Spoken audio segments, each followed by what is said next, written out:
The purpose of this presentation is to provide a detailed explanation of the allegations related to the Wilgraven, Snell, and Wilmer investigation.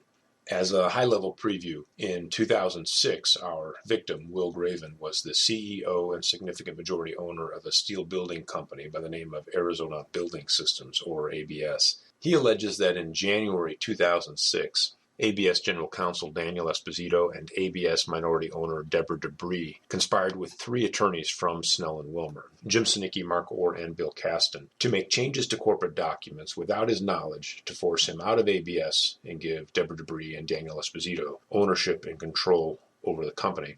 Before I get into details, I should make clear that there's no one piece of evidence that proves this case. It's a series of small data points that individually don't mean very much, but collectively in the context of all the other data points, they paint a very incriminating picture. So it's very important to pay attention to the small details, and I'll try to highlight those details throughout the presentation. I think some background is important to understand where this investigation fits into all the other 6 investigations we have related to Wilgraven. Mr. Graven first walked into the Attorney General's office in November of 2011. During that first meeting, he made several allegations against his executive team at Arizona Building Systems. It wasn't until June of 2012 that we actually opened an investigation, and during our initial review of the evidence, it was clear that based upon the large volume of alleged criminal conduct by more than 10 different suspects, we needed to break the investigation into several smaller investigations. The first case we opened was against the Director of Information Technology, Greg Smolens. We chose Greg Smolens first because we recognized that most of the allegations could be supported by corporate emails, and we needed access to company computers and other digital evidence. On July 8, 2013, we charged Greg Smolens with 18 different felonies. He subsequently pled guilty and is now cooperating. The next case we opened is titled Expedition because it was into allegations that several members of the ABS executive team used corporate money without authorization to buy a 2006 Ford Expedition. That investigation revealed a lot of other criminal conduct, and we just never changed the name of the investigation to reflect the increased scope. On April 28, 2014, we indicted 6 members of the ABS executive team as a result of the Expedition investigation. Michael Groh was the chief financial officer. Deborah Debris, as I mentioned, was a 9.9% minority owner of ABS, and Pam Johnson was the controller. Michael Groh and Deborah Debris both pled guilty and are now cooperating. Pam Johnson's allegations are pending trial. The other 3 people we indicted as a result of the Expedition investigation were Mike Martin, Daniel Esposito, and Thaddeus Sabarnia. Mike Martin was hired as a senior vice president of operations, but was promoted to president in March of 2006. Daniel Esposito, as I mentioned, was the general counsel for Wilgraven's companies, and according to Wilgraven, was his personal attorney and friend. And Thaddeus Sabarnia was a senior vice president of operations. Thaddeus Sabarnia subsequently pled guilty and was sentenced to probation, and the charges against Esposito and Martin are pending trial. The next case we opened is titled Emery Rubble, into allegations that ABS President Mike Martin gave about $87,000 worth of construction rubble to his friend and coworker Daniel Wallner. This construction rubble was already under contract to be sold to a California company by the name of Emery Materials, but prior to Emery Materials taking delivery of the rubble, Michael Martin gave that same rubble to Daniel Wallner, and then he sold it to Emery Materials for about $62,000 and kept the proceeds. This investigation is currently ongoing. The next case we opened was into allegations that another chief financial officer by the name of Doug Epley committed forgery, theft, and computer tampering while working at ABS. On December 23, 2013, we charged him with multiple felonies. He subsequently pled guilty and is now also cooperating. The next case we opened is titled City of Victorville, into allegations that several officials from the City of Victorville in California grossly misrepresented the state of the city's finances, and then when a large construction project at the Victorville airport stalled due to lack of funding, the same city officials conspired with several members of Wilgraven's executive team to forge a document which resulted in $8.5 million in losses to another Wilgraven company, CBS Aviation Development, LLC. This investigation is also ongoing. The next case we opened is titled Snell and Wilmer, which is the focus of this presentation. And before going into the details on the Snell and Wilmer investigation, on August 3rd, 2015, we did charge Mike Martin and Daniel Esposito with several additional felonies as a result of the first case we opened back in June of 2012. The new charges are related to allegations that Mike Martin and Daniel Esposito worked with several members of the ABS executive team to form competing companies and then used ABS intellectual property, personnel, and other resources to pursue millions of dollars worth of ABS projects and leads for the benefit of their competing companies. And they did this while collecting an ABS paycheck and purporting to Will Graven that they remained loyal employees. Daniel Esposito was also charged with the allegations related to the Snell and Wilmer investigation. Deborah Debris entered into a plea agreement with the state and is now cooperating, but the Snell and Wilmer attorneys, Jim Sinicki, Mark Orr, and Bill Caston, have not yet been charged. So that's a quick summary of all the investigations related to victim Will Graven. Now we'll turn our attention to the Snell and Wilmer investigation. Understanding the allegations related to Snell and Wilmer depends largely on an understanding of the relationships between Will Graven, Snell and Wilmer, and all of Will Graven's companies. And I'm going to try to convey the nature, details, and scope of those relationships by first talking about Will Graven's engagement with Arizona Building Systems. It's a little historical, but it's important to understand how Will Graven came to be in control of ABS.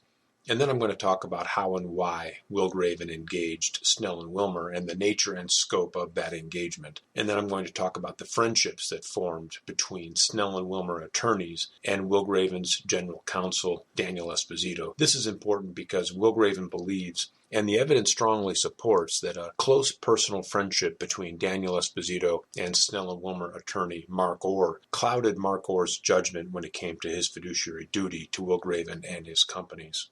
The investigation also confirmed a long-time professional relationship between Snell and Wilmer attorney Jim Sinicki and ABS minority owner Deborah Debris, but it's unclear at this point what impact, if any, that relationship had on Jim Sinicki's decisions at the time.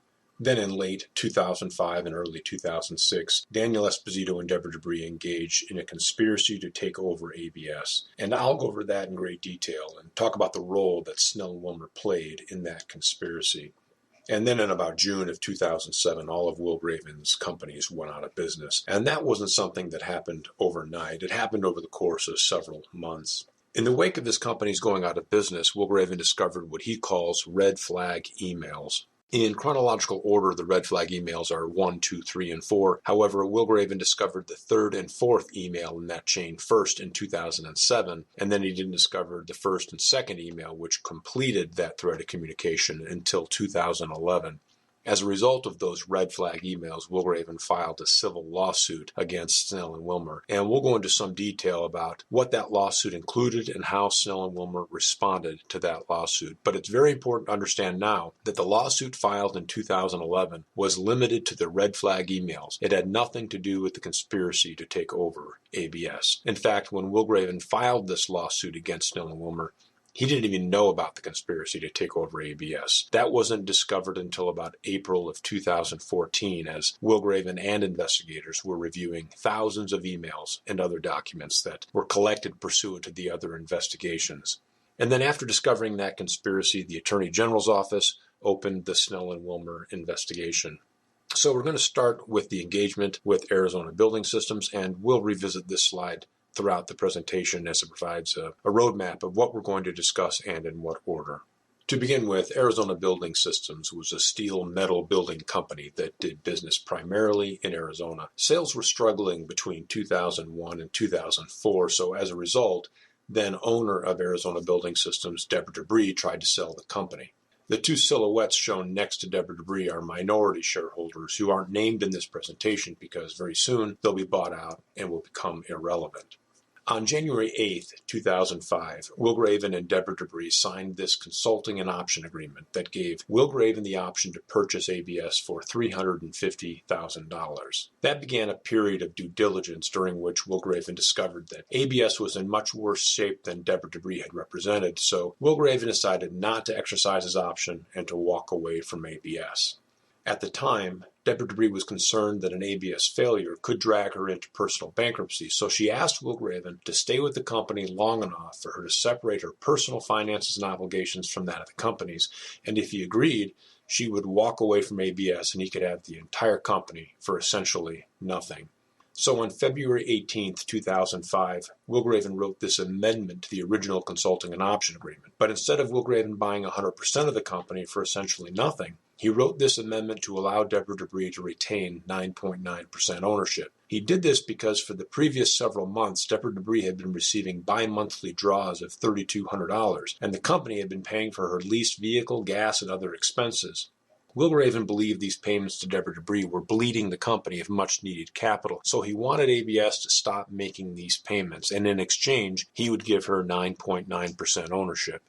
Deborah Debris said she wasn't interested in any ownership and instead wanted to remain an employee, continue taking her bi-monthly draws, and have the company continue to pay for her vehicle, gas, and other expenses.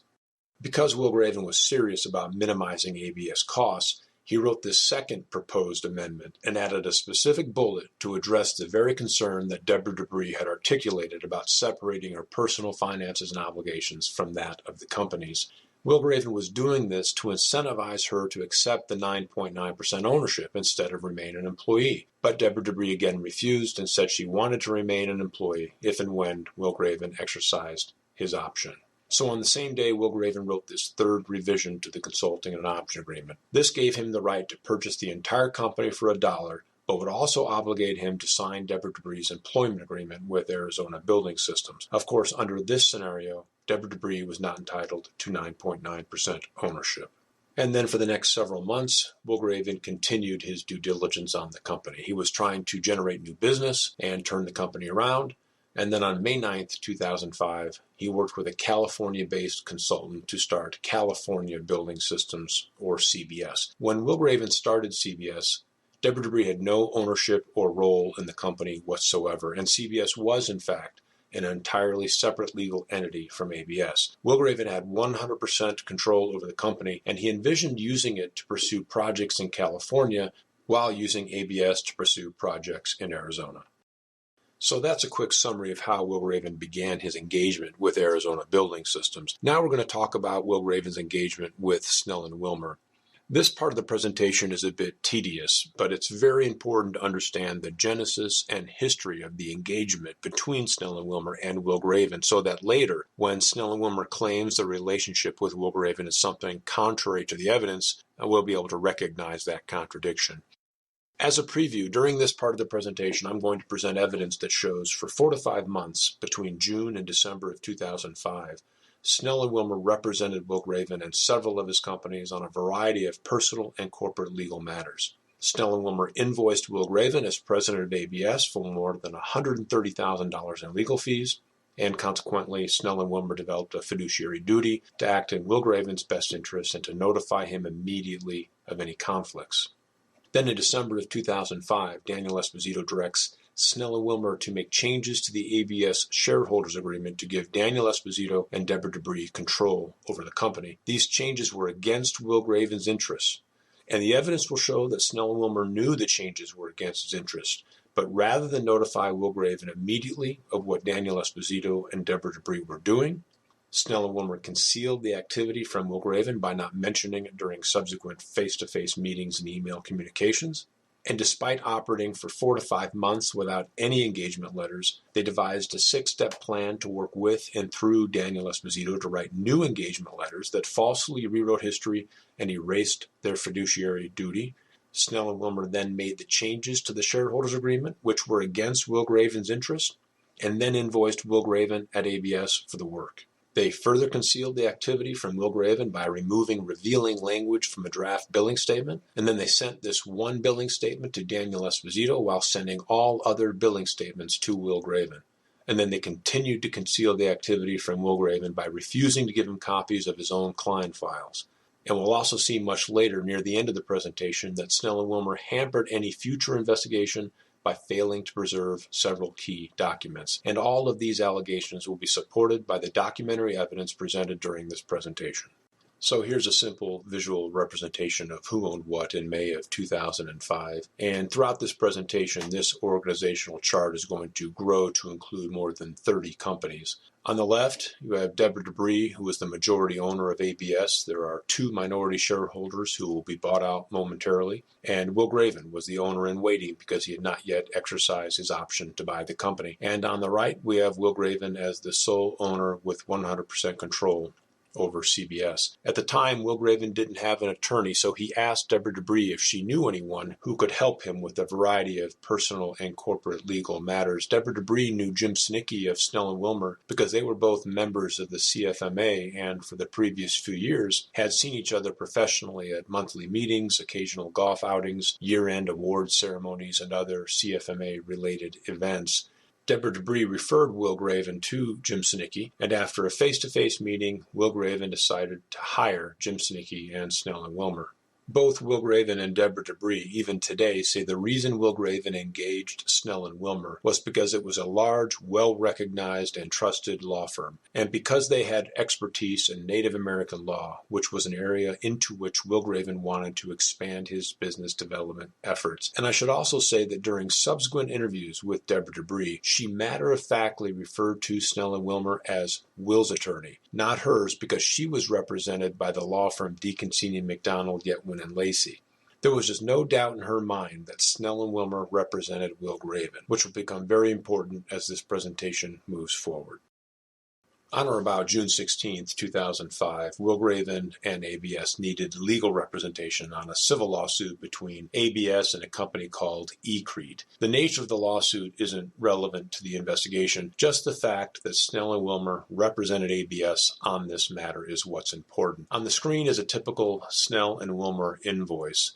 At the time, Snell & Wilmer addressed the invoices to Arizona Building Systems to the attention of Will Graven, president. Snell & Wilmer's client ID for ABS was 48775, and the letters JJS are the initials for Jim Snicki. The matter field includes the ABS client ID and a unique 4-digit number joined by a period, Jim Snicki's initials, and then a descriptive name for the matter, in this case, eCrete. Along the column on the left side of the invoice are the initials for the attorneys and support staff who provided billable hours with a description of the work done during those hours to the right. And then at the end of the invoice, there's a list that includes the initials and names of the attorneys and paraprofessionals, their hours, their rates, and the amounts they had billed to the matter during the billing period. So this is a typical invoice, and we'll be reviewing a lot of these invoices throughout the presentation. What's important about this first matter is that Arizona Building Systems was the client, so it's appropriately using the client ID for Arizona Building Systems. Another thing that's notable about this matter is that there's no engagement letter. Investigators later obtained copies of all of Snell & Wilmer's internal client files for Will Graven and his companies, and could not find any engagement letter for this matter. And the fact that there's no engagement letter will become important later in the presentation. In early 2005, Will Graven was driving in the valley south of Phoenix and noticed an underdeveloped airport known as Memorial Airfield.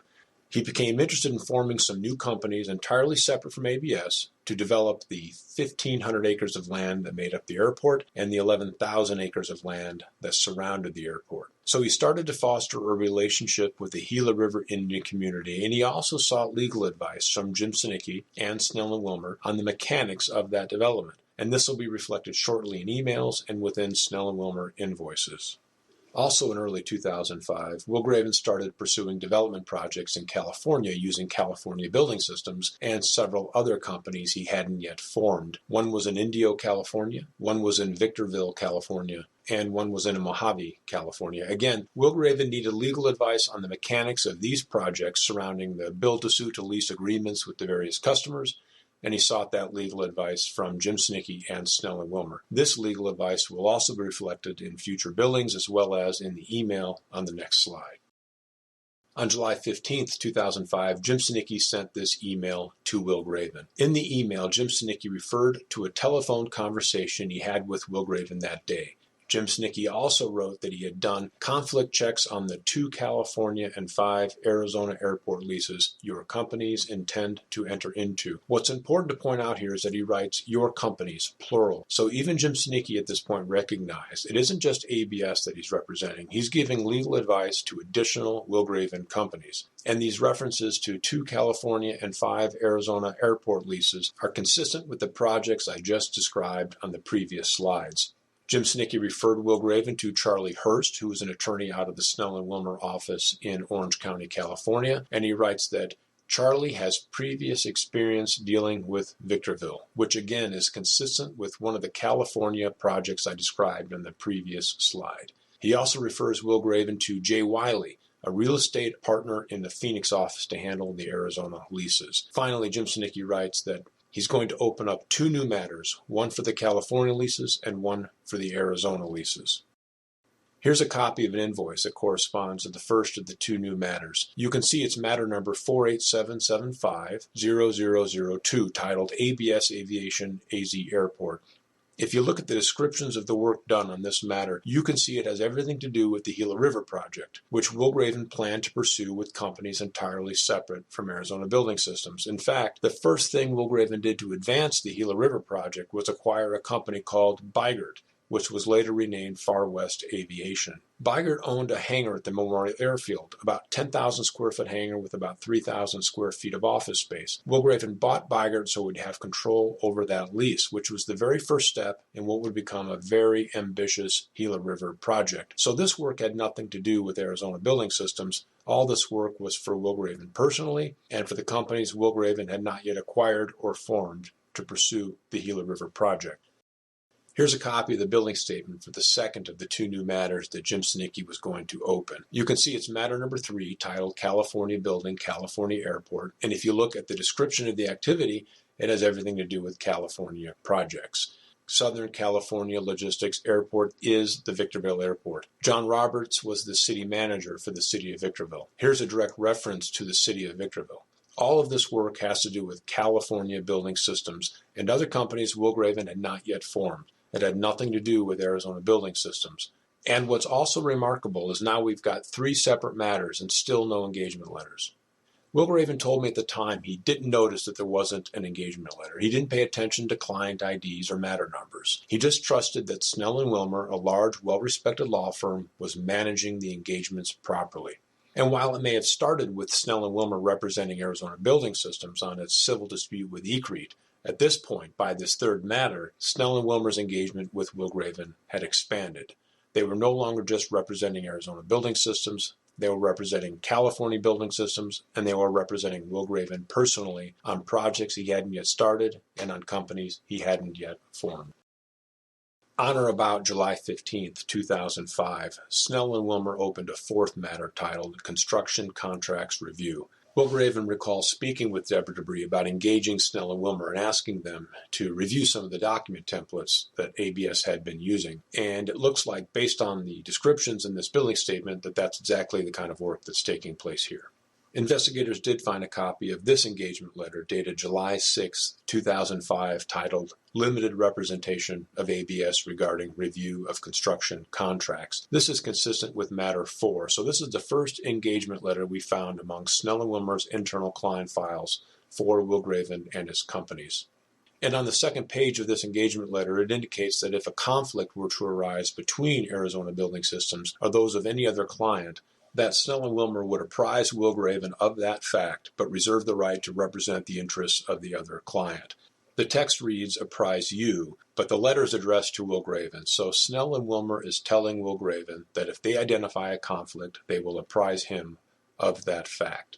What's unusual about this particular engagement letter is that it's not signed by anyone. And when I talked to Will Graven about this engagement letter, he said he had a vague memory of an engagement letter very early in his relationship with Snell and Wilmer, but he didn't recall that it was ever expanded to reflect the increased scope of his engagement. So this might be the engagement letter that Will Graven recalled, but investigators have not been able to find a signed copy. So continuing on our timeline, on July 25th, 2005, Will Graven formed another company in California called CBS Aviation Development LLC, or just CBS Aviation, and just like California Building Systems, this company was entirely separate from Arizona Building Systems and entirely separate from Deborah Debris. And when it was first formed, Will Graven had 100% control over this company. On August 1st, 2005, Will Graven engaged Snell & Wilmer to help ABS pursue an opportunity with Hoffman General Contracting. So here we have a fifth matter titled Hoffman General Contracting.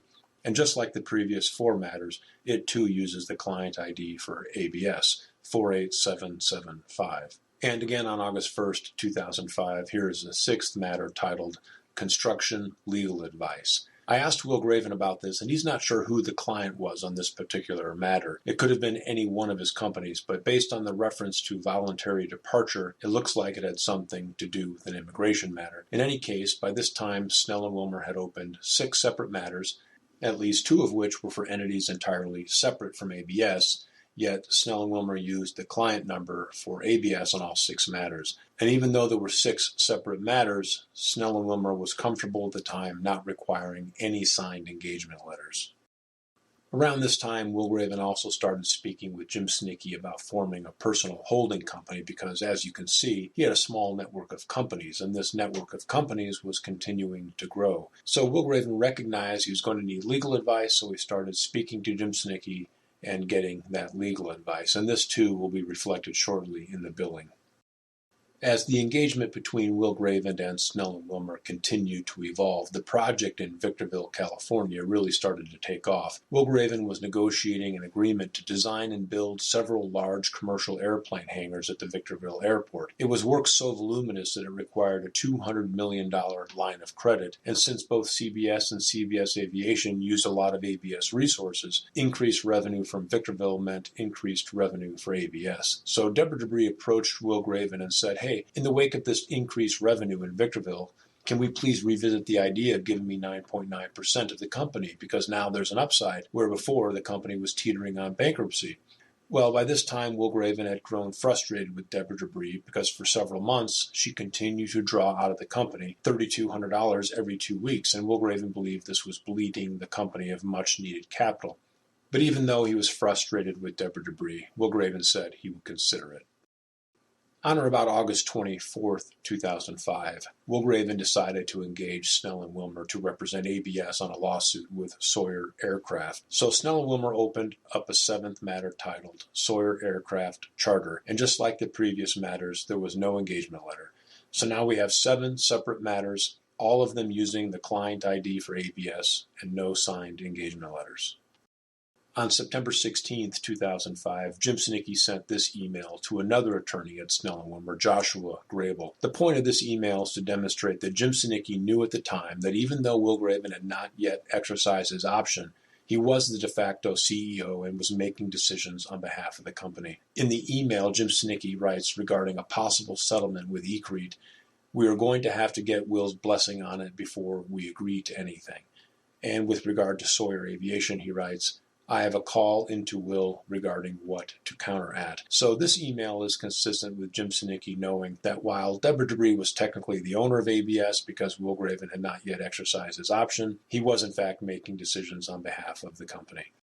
On September 19, 2005, Will Graven hired Daniel Esposito as the general counsel for Arizona Building Systems and Will Graven's growing network of companies. When he was hired, Daniel Esposito had very limited experience and wasn't even bar certified in Arizona, so Will Graven had concerns relative to his performance. So Will Graven met with Jim Snicki to express his concerns. He said, "Look, this guy has limited experience. He's not even bar certified in Arizona, but he had so much enthusiasm and an eagerness to learn that I went ahead and hired him. So please keep a watchful eye on him and let me know if there are any issues related to his performance." According to Will Graven, Jim Snicki agreed. Will Graven also followed up with Joshua Grable, who, as I mentioned, was another attorney at Snell & Wilmer, and repeated his concerns about Daniel Esposito's lack of experience. And again, according to Will Graven, Joshua Grable said he had already spoken with Jim Snicki, understood Will Graven's concerns related to Daniel Esposito's lack of experience, and would notify Will Graven immediately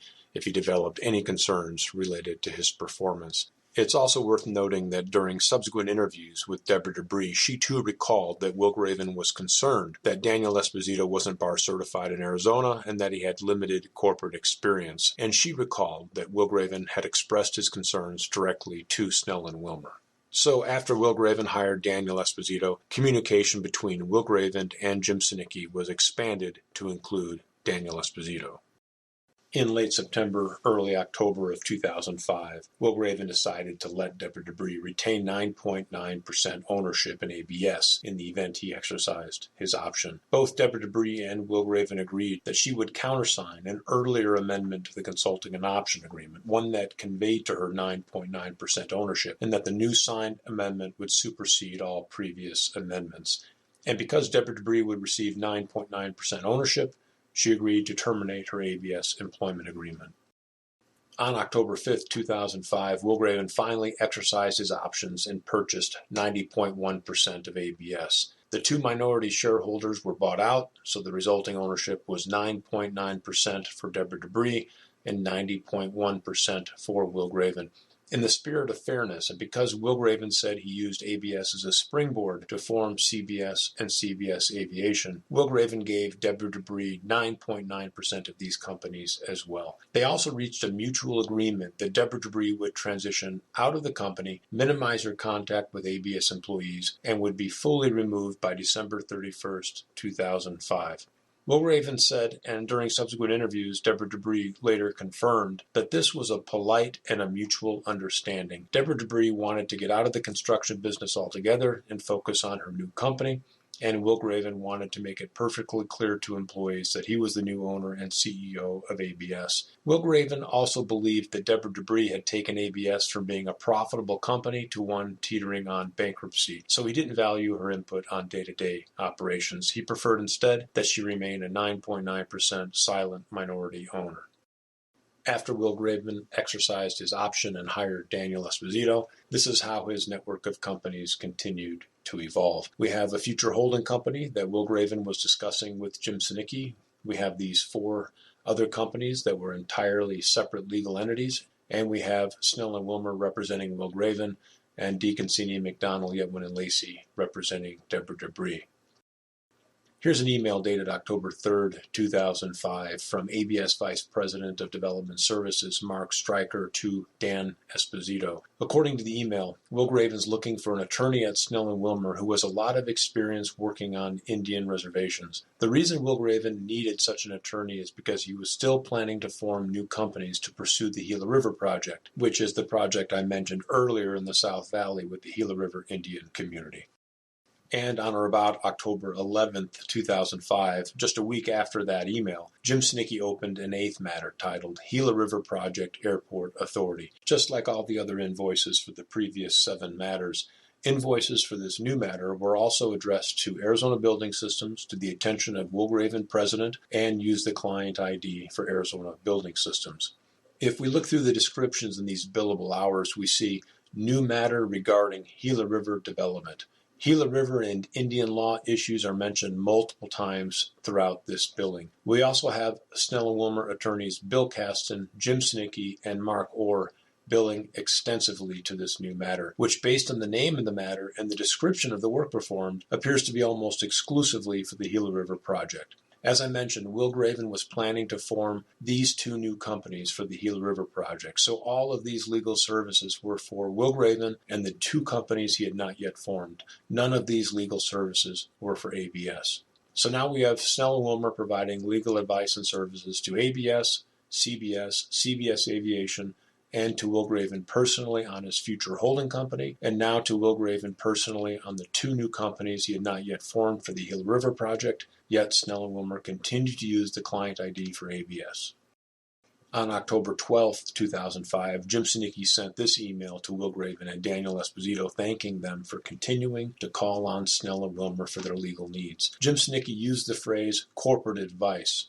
Wilgraven told me he didn't need corporate advice for ABS. He needed corporate advice for his future holding company and the 2 new companies he planned to form to pursue the Gila River project, which, by the way, he will form shortly. So like many of the other legal services that Snell and Wilmer provided to Wilgraven, it does not appear that this legal advice had anything to do with Arizona Building Systems.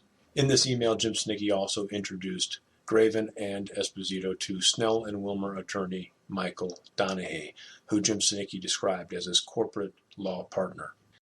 So Will Graven's network of companies continues to grow with the addition of these two new companies he's planning to form to pursue the project with the Gila River Indian community. And according to this billing statement on October 12, 2005, Jim Snicki had a phone conference with Will Graven and Daniel Esposito regarding corporate advice needed. According to Will Graven, this corporate advice didn't have anything to do with Arizona Building Systems. It had to do with his future holding company and the two new companies he planned to form for the Gila River project. And then also on October 13, 2005, Michael Donahue had a phone conference with Daniel Esposito regarding the use of a holding company. And according to Will Graven, this is the only holding company that was being discussed at the time, which was Will Graven's personal holding company and had nothing to do with Arizona Building Systems. So here we have Snell and Wilmer continuing to provide legal advice to Will Graven, yet they continue to use the client ID for Arizona Building Systems.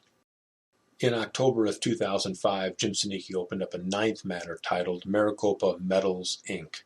Will Graven recalls that ABS did need legal advice on a pending civil matter it had with Maricopa Metals. So now we're up to 9 different matters where Snell and Wilmer is providing legal advice to Will Graven, ABS, CBS Aviation, and other Will Graven companies he had not yet formed. And there are still no engagement letters. And revisiting briefly the slide I showed earlier, we're making our way through the section titled Engagement with Snell and Wilmer, which I said was going to be a very tedious portion of this presentation. Well, there are a total of 14 matters that we need to introduce, and now we're at matter 9. Once we're finished going over these 14 matters, that's when we'll see Snell and Wilmer take a position that's contrary to these facts and evidence. Specifically, they'll claim to represent only ABS and other jointly owned entities, but not Will Graven. And taking a look at another billing statement in the context of the organizational structure that is continuing to evolve. On November 2nd, 2005, Michael Donahue had a phone conference with Daniel Esposito regarding a new LLC. Arizona Building Systems didn't have any LLCs. The only new LLC at this time was Will Graven's future holding company and the two new companies he was planning to form to pursue the Gila River project. So this legal advice had nothing to do with ABS. On November 14, 2005, Daniel Esposito formed VIMDG LLC, which is an acronym for Various Investment Management and Development Group. Will Graven directed Daniel Esposito to form this company based upon the legal advice he had received from Snell and Wilmer, specifically from Jim Snicki and Michael Donahue. So if we update the organizational chart, this future holding company becomes VIMDG LLC. And if we look at another billing statement, we see that on November 29, 2005, Michael Donahue gave legal advice to Daniel Esposito regarding the formation of a holding company and next steps. VIMDG is already formed, so according to Will Graven, this legal advice was related to a new mid-level holding company that Snell and Wilmer recommended that Will Graven form. According to Snell and Wilmer's internal client files for Will Graven and his companies, this new mid-level holding company was actually 2 separate holding companies, one for the companies of which Will Graven owned 100% and one for the companies of which Will Graven owned 90.1%. And now in mid-December 2005, we see Jim Snicki opening a 10th matter titled Corporate Tax Issues. If we look at some of the terms in this billing statement, we see there are references to operating agreements and choice of entity and structural issues with respect to corporate organization. These terms are related to the network of companies that Will Graven was forming and had nothing to do with Arizona Building Systems. In mid-December 2005, Will Graven engaged Snell and Wilmer to review the fall protection program at ABS. So Jim Snicki opened this 11th matter titled ABS Safety Program. In November of 2005, Will Graven was considering a large condominium development project in downtown Phoenix. The property wasn't appropriately zoned, so Will Graven sought legal advice from Jim Snicki, who opened up a 12th matter titled Zoning at Lincoln Street Project and referred the matter to Snell and Wilmer attorney Nick Wood. According to Will Graven, it was obvious to everyone at the time that he was not going to use ABS, a steel building company, to pursue this high-rise condominium project, so Will Graven believes that Snell and Wilmer was providing this legal advice not to ABS, but to him as an individual, and just like the previous 11 matters, they continue to use the client ID for ABS. On or about November 9th, 2005, Jim Snicky opened a 13th matter titled California Corp and Licensing. And if we examine some of the descriptions in this billing statement, we see tax issues on airplanes, airplane storage, airplane property, and more on airplanes. Will Graven first started to research purchasing an airplane, not with ABS, but as an individual. And then after consulting Jim Snicky, Will Graven decided instead to form an entirely separate company to purchase the airplane. Consequently, Will Graven believes Jim Snicky was providing this legal advice to him personally and not to Arizona Building Systems. And if we examine the bottom portion of this billing statement, we see direct references to CBS Aviation Development in California, which again was a separate legal entity from ABS. So much of this legal advice was in support of CBS Aviation, yet for all these legal services, Snell and Wilmer continued to use the client ID for ABS. And now, on or about November 16th, 2005, Jim Snicky opened a 14th matter titled California Labor Issues. And again, based upon the descriptions of the billable hours, these legal services were related to a handbook for California Building Systems and CBS Aviation Development, and had nothing to do with Arizona Building Systems. And now on December 6, 2005, based upon the legal advice Will Graven had received from Snell and Wilmer, Daniel Esposito formed Queen Creek Road Development, LLC, which was one of the companies Will Graven decided to form to pursue the Gila River project. And if you look at the second page of this document, you'll see that Will Graven was its only member. This was not a subsidiary of ABS. Just like all the other entities Will Graven was forming at the time, it was a separate legal entity from Arizona Building Systems. Here's an email dated December 14th, 2005 from Daniel Esposito to Snell and Wilmer attorney Bill Kasten. In the email, Daniel Esposito asked Bill Kasten to do a number of things. First was to form 27 different single-member LLCs for Will Graven. These LLCs had nothing to do with Arizona Building Systems. They weren't subsidiaries of ABS. They were just 27 LLCs that were wholly owned by Will Graven.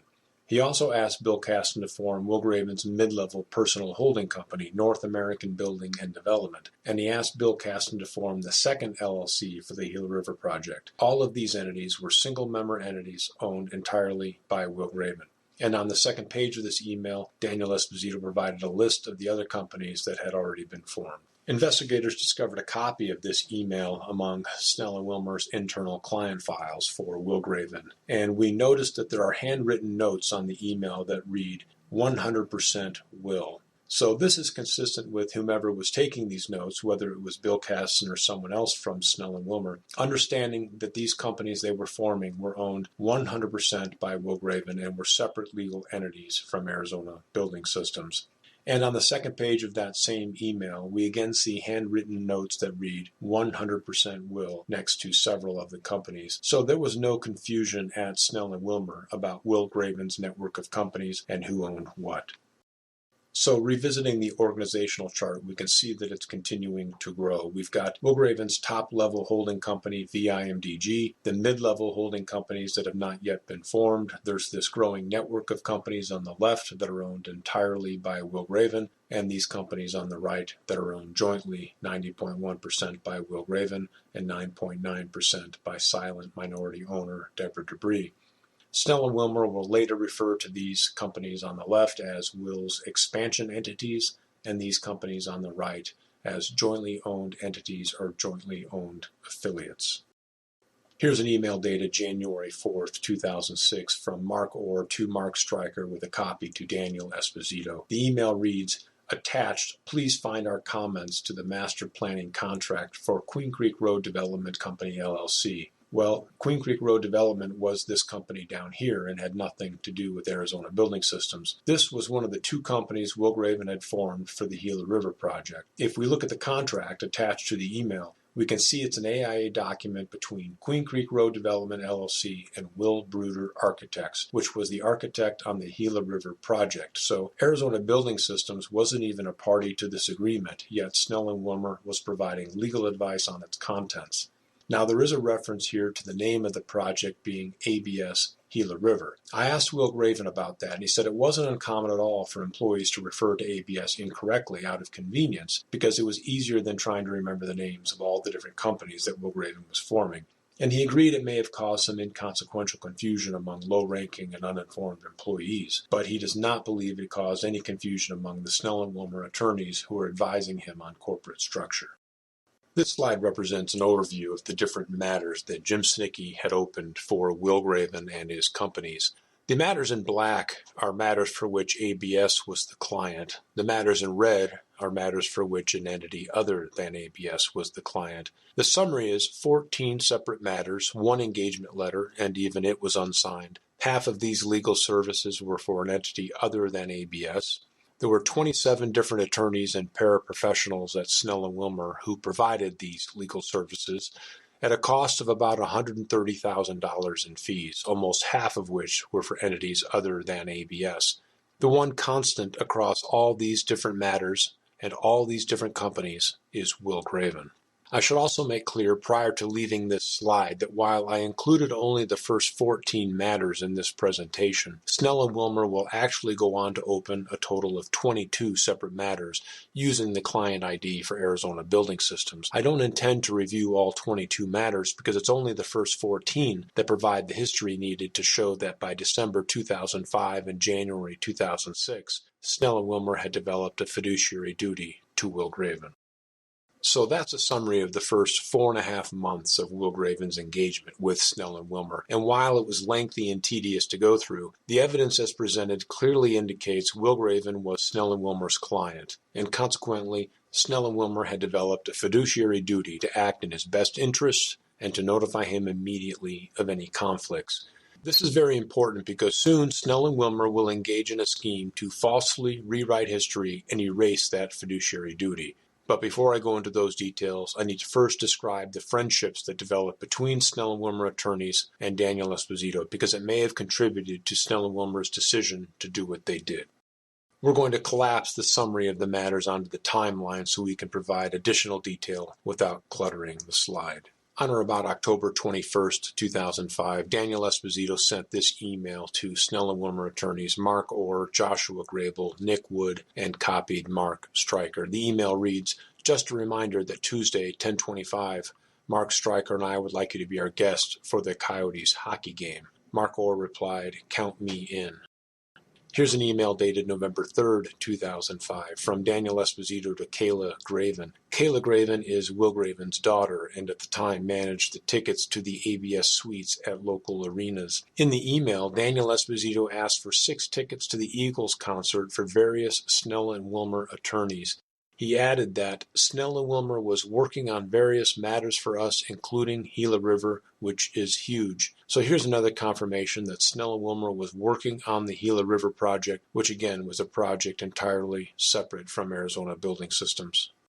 Here's an email dated November 21st, 2005, between Daniel Esposito and Mark Orr, where they plan to meet for lunch on November 22nd, meet at Daniel Esposito's house for dinner on December 10th with Daniel Esposito's wife, Jackie Esposito, and then also have a New Year's Eve hotel party on December 31st, 2005.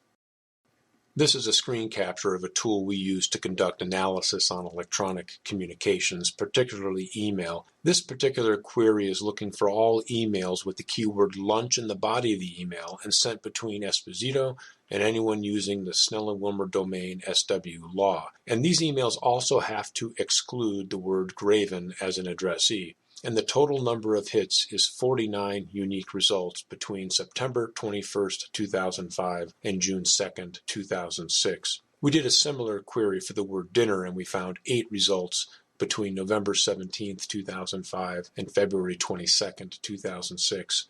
And finally, we did a similar search for the word golf and again excluding Graven and found 29 unique results between the dates shown.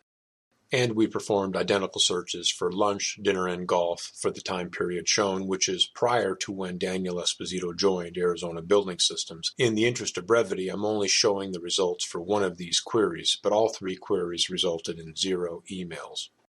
So if we put these emails onto the timeline, you can see that prior to Daniel Esposito joining ABS, we have 0 emails containing lunch, dinner, and golf between anyone at ABS and anyone at Snell and Wilmer. And then after Daniel Esposito started working for ABS, we have 29 emails containing golf, 8 dinner, and 49 lunch.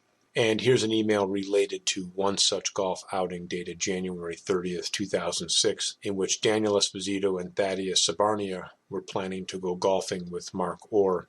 And the email indicates they're going to go golf tomorrow after the Big Cheese leaves at 1, which is consistent with Daniel Esposito and Ted Sabarnia not just golfing with Mark Orr, but trying to do it in a way that Wilgraven would not notice. Here's another email dated April 23rd, 2006 from Mark Orr to Daniel Esposito, which reads, "Thank you for the golf. My wife and my neighbor say thanks for the Madonna tickets, 12 tickets. Thank you." And then on April 25th, Daniel Esposito asked Mark Orr to send him the names of the recipients for the 10 tickets, and then Mark Orr replied with a list of 10 Snell and Wilmer partners and clients.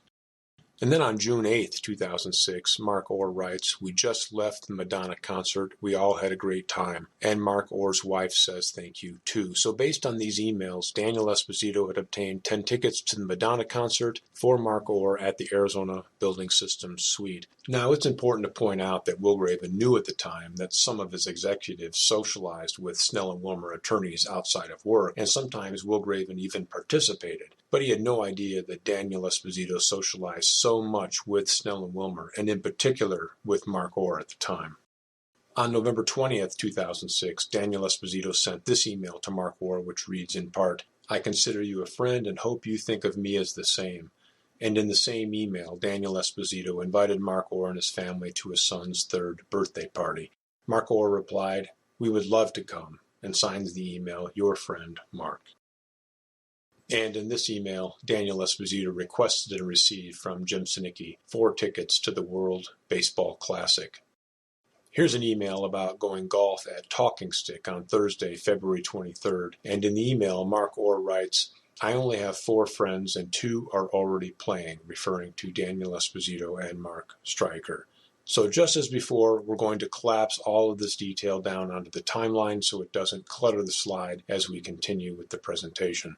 On December 9th, 2005, Daniel Esposito wrote a letter of appreciation to Jim Sinicki in which he praised the work done by Mark Orr, Joshua Grable, and Josette Malika. And a few days later, on December 12th, Daniel Esposito forwarded a copy of the letter he had written to Mark Orr, Joshua Grable, and Josette Malika to make sure they were each aware of the letter. The timing for this email is just 2 days before Daniel Esposito will ask Snell and Wilmer to rewrite the ABS shareholder agreement, which I will explain in great detail in a moment.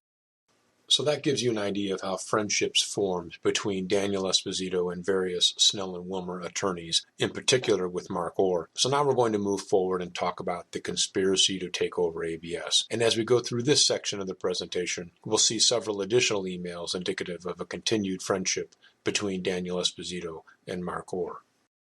In late 2005, there were several separate meetings between Wilgraven, Deborah Debris, and different members of the ABS executive team. The purpose of this graphic is to convey the nature and timing for the conversations that took place during these various meetings. To start, according to both Wilgraven and Deborah Debris, he on several occasions told her about all the exciting projects he was pursuing and how ABS was going to make a lot of money and was on a very positive trajectory. Deborah Debris started to share Wilgraven's enthusiasm and positive outlook with the ABS executive team and told them that ABS was going to make hundreds of millions of dollars. She also started to experience feelings of regret and resentment toward Wilgraven because at the time she believed he had taken advantage of her since he acquired ABS for essentially nothing. According to Deborah Debris, the executive team responded by telling her Wilgraven was lying. He was incompetent, knew nothing about construction, and was driving ABS into bankruptcy. They also told Deborah Debris they could do a much better job running the company than Will was doing. So they agreed to work together to force Wilgraven out of the company and take control of ABS. Deborah Debris was going to more than double her equity stake in ABS to 20% and remain a silent partner, and the ABS executive team was going to take 80% ownership and oversee day-to-day operations. Deborah Debris and Daniel Esposito also agreed to direct Snell and Wilmer to rewrite the ABS shareholders agreement to give Daniel Esposito and Deborah Debris a means to force Wilgraven out of the company so that they can take control of ABS. In the wake of these meetings between Deborah Debris and the ABS executive team, Daniel Esposito sent this email to Bill Kasten. He attached a draft shareholders agreement and asked Snell and Wilmer to add several clauses. One of the clauses was related to Deborah Dupree's employment agreement. He indicated it was guaranteed by ABS and by Wilgraven personally, and claimed it was valid through October 5, 2010. None of this is true. As I explained earlier, her employment agreement was voided when she accepted 9.9% ownership in ABS. Daniel Esposito also requested a clause he described as right of first refusal. Wilgraven told me he would have never approved such a clause. He said if he decided to sell his shares to a third party at the time, he didn't need the transaction hampered by having to give Deborah Dupree an opportunity to purchase his shares first. Daniel Esposito also requested a clause he described as restrictions on purchases, salaries for family members or related parties.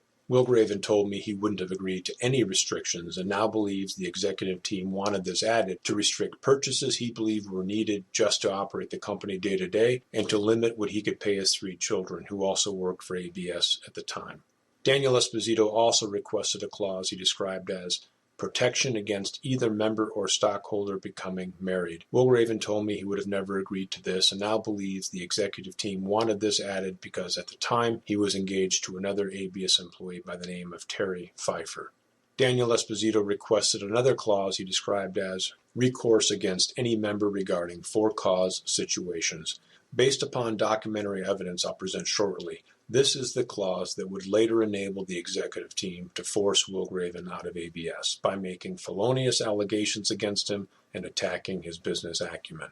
Now, many of these clauses might be reasonable in a shareholders agreement where ownership is more evenly distributed amongst several shareholders, but Wilgraven was a 90.1% owner and Deborah Dupree was a 9.9% silent owner. Wilgraven had no interest in giving Deborah Dupree any control over any aspect of the company, and he certainly never agreed to pay Snell and Wilmer to make these proposed changes. And if we look at the header of this email, we see that Daniel Esposito did not copy Wilgraven. So Wilgraven had no idea that Daniel Esposito had directed Bill Kasten at Snell and Wilmer to make any changes to the shareholders agreement. Now let's take a closer look at the draft shareholders agreement that Daniel Esposito attached to his email to Bill Kasten. So on the first page of this agreement, we see that it's dated October 5th, 2005, which is the date Wilgraven exercised his option. Here is some verbiage that restricts what happens to Wilgraven's shares in the event of his death, rather than those shares going to his heirs as he wanted. This language gives Deborah Dupree the right to acquire those shares. And the bottom of this page and the top of the next page just further restricts what Wilgraven could do with his shares. Anything he wanted to do with his shares would be subject to this agreement. Here's the right of first refusal language. So if Wilgraven decided to sell his shares, he would need to give written notice to Deborah Dupree, and Deborah Dupree shall have the option to purchase those shares according to the same terms. Again, this is not something Wilgraven would have ever agreed to because it would have severely hampered what he could do with his own shares. And this is probably the clause that is most applicable to the allegations against Snell and Wilmer and the ABS executive team. This language allows the corporation to terminate one of the stockholders for cause as determined by the board of directors. And rather than Wilgraven being the only board member as he wanted, this new shareholders agreement required that the board consist of 3 people. And we'll learn later that those 3 people are Wilgraven, Daniel Esposito, and Deborah Dupree. This draft shareholders agreement also indicates that the stockholders will vote his respective shares of stock for each of the following as a director of the corporation. Wilgraven had no interest in Deborah Dupree serving as a director of the corporation. She was to be a 9.9% silent minority owner. And the language at the bottom of the page, which reads, each stockholder will cause each of the following persons to be appointed and elected to an officer of the corporation. Wilgraven would have never approved having Deborah Dupree or Daniel Esposito serve as officers of the company. So the net is Wilgraven didn't agree with any of these changes, and at this point would have expected someone from Snell and Wilmer, Bill Kasten in particular, to notify him immediately that Daniel Esposito was attempting to make such changes. On December 14, 2005, Bill Kasten responded to Daniel Esposito's email, copied Mark Orr, and wrote, I received your email and will review it to let you know my initial thoughts. Just a few minutes after the email from Bill Kasten, Deborah Dupree sent this email to Ted Sabarni and Mike Martin with an attachment titled Signing Authority and Review Processes.doc. The email reads, My middle of the night thoughts, things to consider when we reach a point where we start drilling down. If we look at the attachment, it reads Signing Authority ABS or CBS and Review Approval Process ABS or CBS. This is an outline for Deborah Debree's proposed processes for day-to-day operations at ABS and CBS. At this point, Deborah Dubree was supposed to be transitioning out of the company and minimizing her contact with ABS employees. In fact, she's supposed to be completely removed from the company by December 31st, 2005, which is just 2 weeks later. Instead, she sent this email to Ted Sabarnia and Mike Martin proposing operational processes for ABS and CBS. And if we examine what she wrote in the body of her email, things to consider when we reach a point where we start drilling down, it's clear there's a plan in place. And Will Graven isn't copied anywhere on this email exchange. And on the same day, here's an email from Daniel Esposito to Deborah Dubree that reads, Per your request, I've made the necessary modifications to the agreements, and I've sent them for evaluation to Snell and Wilmer. Their comment should be back to us next week. And on the same day, Snell and Wilmer attorney Michael Donahue billed 0.2 hours for work he described as phone conference with Deborah Dubree regarding corporate reorganization, follow-up regarding same. At this point, Will Graven believed that Deborah Dubree was transitioning out of the company and didn't expect her to be soliciting legal advice from Snell and Wilmer. And he didn't notice this on the billing at the time. He trusted Daniel Esposito to review these bills and make sure they were authorized charges. And even to this day, Will Graven doesn't understand what corporate reorganization refers to. He was, in fact, establishing a large network of companies, but he was doing it through his consultations with Jim Sinicki, Mike Donahue, and Daniel Esposito, and Deborah Dubree wasn't involved in any way. He also doesn't understand why Snell and Wilmer continued to give legal advice to Deborah Dubree and then charge him at ABS for the advice.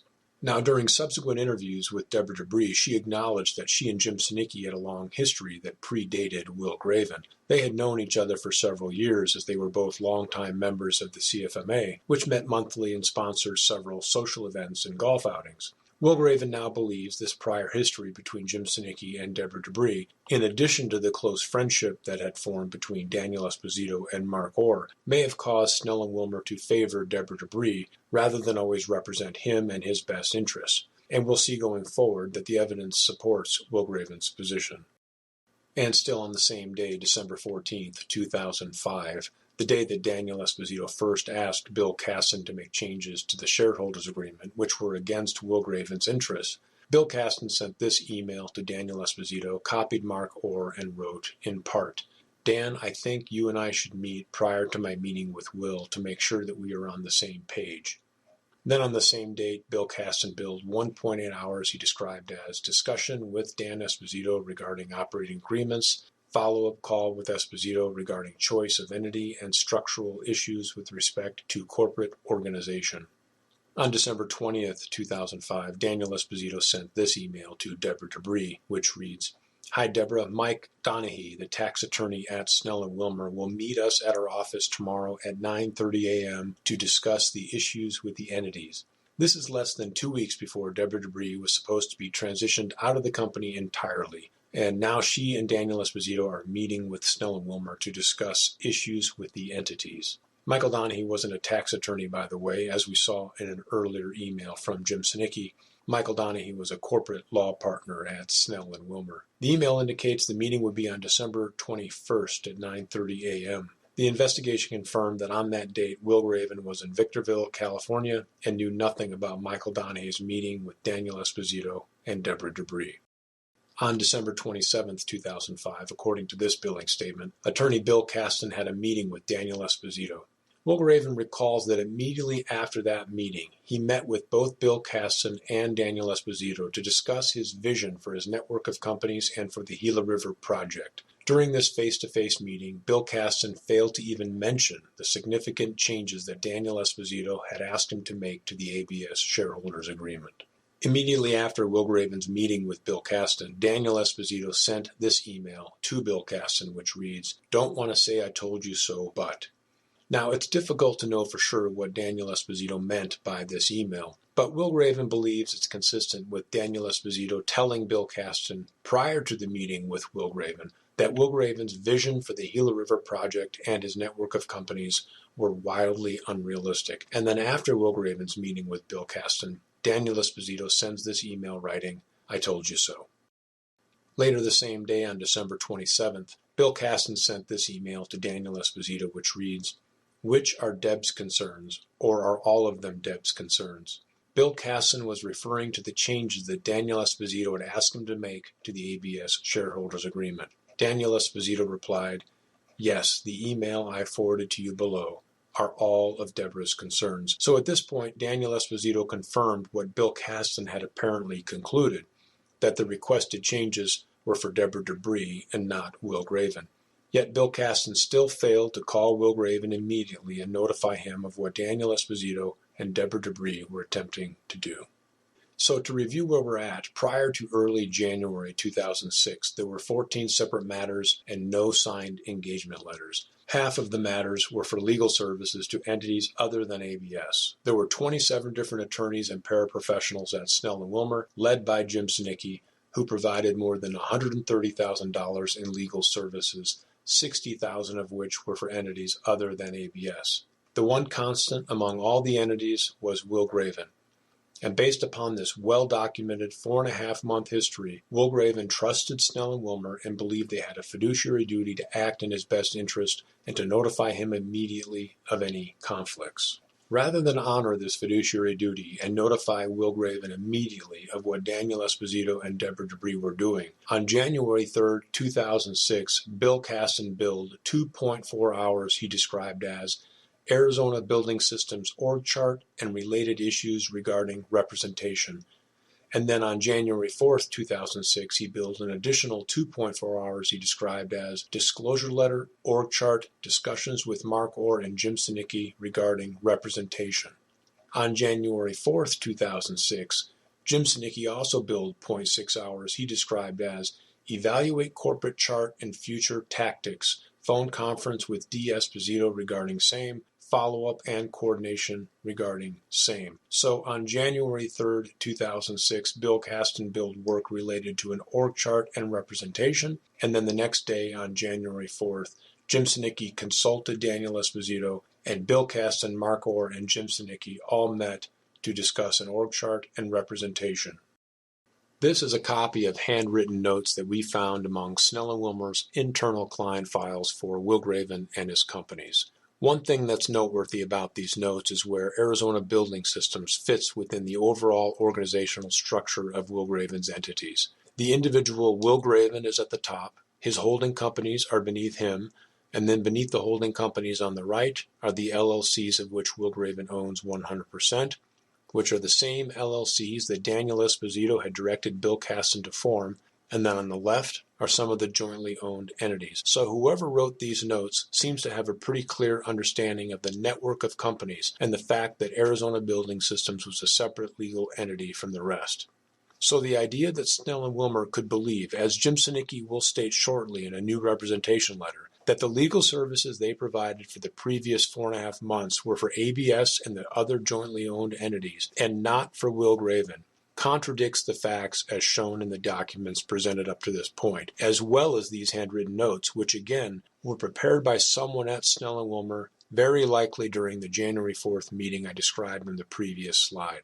Something else that's remarkable about these handwritten notes is, can we represent Will alone? See top right box. And in the top right box it reads, authorized to go through Dan Esposito and acknowledgement from Debris that we represent Graven on other matters. The step authorized to go through Dan Esposito is exactly what we're going to see play out going forward. We also found among Snell and Wilmer's internal client files this organizational chart, also with handwritten notes that detail a 6-step plan. The first step reads, separate client numbers and engagement letters for each jointly owned affiliate. And then there's a line down to the row in the org chart that corresponds to the jointly owned affiliates, which are the companies that were owned jointly by Will Graven through one of his holding companies and by Deborah Debris. Step 2, according to these handwritten notes, is a DNR by Deborah Debris, which is consistent with does not represent Deborah Debris. So if this 6-step plan is executed, I would expect to see an engagement letter that indicates Snell and Wilmer does not represent Deborah Debris. And then for step 3, there is another DNR notation next to Will Graven regarding his interest in jointly owned entities. So again, if this 6-step plan is going to be carried out, I would expect to see an engagement letter addressed to Will Graven that makes it clear in writing that Snell and Wilmer does not represent Will Graven's interest in the jointly owned entities. Step 4 reads separate client numbers and engagement letters for estate planning and prenup only. So Snell and Wilmer was doing some estate and premarital planning for Will Graven, and it appears according to this 6-step plan that they intended to continue providing Will Graven with these sorts of legal services, but they would require separate client numbers and engagement letters. Step 5 is over by NABD, which is the entity through which Will Graven owned all of his expansion entities. It reads separate client number and engagement letter, and subs have separate matter numbers. Step 6 reads conflict waiver regarding employee leasing. Snell and Wilmer had already been working on leasing agreements between ABS and other Will Graven companies because many ABS employees worked for these other companies, so it appears based on this 6-step plan that Snell and Wilmer intended to continue providing these legal services as well. So after 4.5 months of not needing any signed engagement letters, now in the wake of Daniel Esposito asking Snell and Wilmer to make changes to the shareholders agreement that were against Will Graven's interests, Snell and Wilmer decides to write new engagement letters that make it clear in writing that Snell and Wilmer does not represent Will Graven as an individual in jointly owned entities, one of which is ABS. So Snell and Wilmer cannot make the changes to the shareholders agreement with the way things were because even they recognized they had a fiduciary duty to Will Graven. So in order to make the changes to the agreement, they needed to first change the engagement they had with Will Graven to erase their fiduciary duty. And as we move forward with this presentation, we'll see how Snell and Wilmer executes this 6-step plan. So the first thing they needed to do before executing their 6-step plan is to authorize to go through Daniel Esposito. On January 4th, 2006, which is the same day Jim Sinicki had the phone conference with Daniel Esposito and met with Mark Orr and Bill Caston to discuss representation, Jim Sinicki sent this letter to Daniel Esposito. The letter reads, as you know, Snell and Wilmer represents Arizona Building Systems as well as its affiliates which are owned in the same manner and in the same proportion as ABS, collectively the jointly owned affiliates listed below. In this regard, you have advised the company's shareholders, i.e. Will Graven and Deborah Debris, that Snell and Wilmer does not represent either of them individually and that they should retain their own counsel as they desire. We understand that all necessary approvals have been obtained, member approval, shareholder approval, board resolutions, etc., from ABS and each jointly owned affiliate, authorizing you, in your capacity as general counsel, to prepare with our assistance the respective organizational documents, and authorizing the use of the respective resources, employees, management, overhead, etc., for those entities owned directly or indirectly by Will Graven, whether currently formed or not, collectively Will's expansion entities, subject to any agreements entered into by and among ABS and Will's expansion entities, which we will assist you in preparing. So rather than Jim Sinicki or anyone from Snell and Wilmer contacting Will Graven directly and saying, hey, we just wanted to verify that you authorized Daniel Esposito to do these things, rather than contacting Will Graven directly and saying, hey, Daniel Esposito just asked us to make a lot of changes to the shareholders agreement that are clearly against your interests and in the interest of Deborah Debris, rather than contacting Will Graven directly, Jim Sinicki instead writes Daniel Esposito this letter. He doesn't copy Will Graven, and he writes, we trust that you have obtained all the necessary approvals. We're not going to do anything to check or verify what you claim, but instead, by virtue of this letter that we wrote and will ask you to sign, we accept that you have obtained all the necessary approvals and that you also notified Will Graven that Snell and Wilmer doesn't represent him individually on matters related to the jointly owned entities. Jim Sinicki is relying entirely on one of the people who stand to benefit from the changes to the corporate documents rather than notifying Will Graven directly. This letter falsely rewrites history and erases Snell and Wilmer's fiduciary duty to Will Graven. The second page is signed by Jim Sinicki and among Snell and Wilmer's internal client files for Will Graven and his companies, investigators found the version countersigned by Daniel Esposito. This letter is authorizing to go through Daniel Esposito. And now that they've given themselves the authority to go through Daniel Esposito, they'll be able to execute their 6-step plan without Will Graven ever being informed.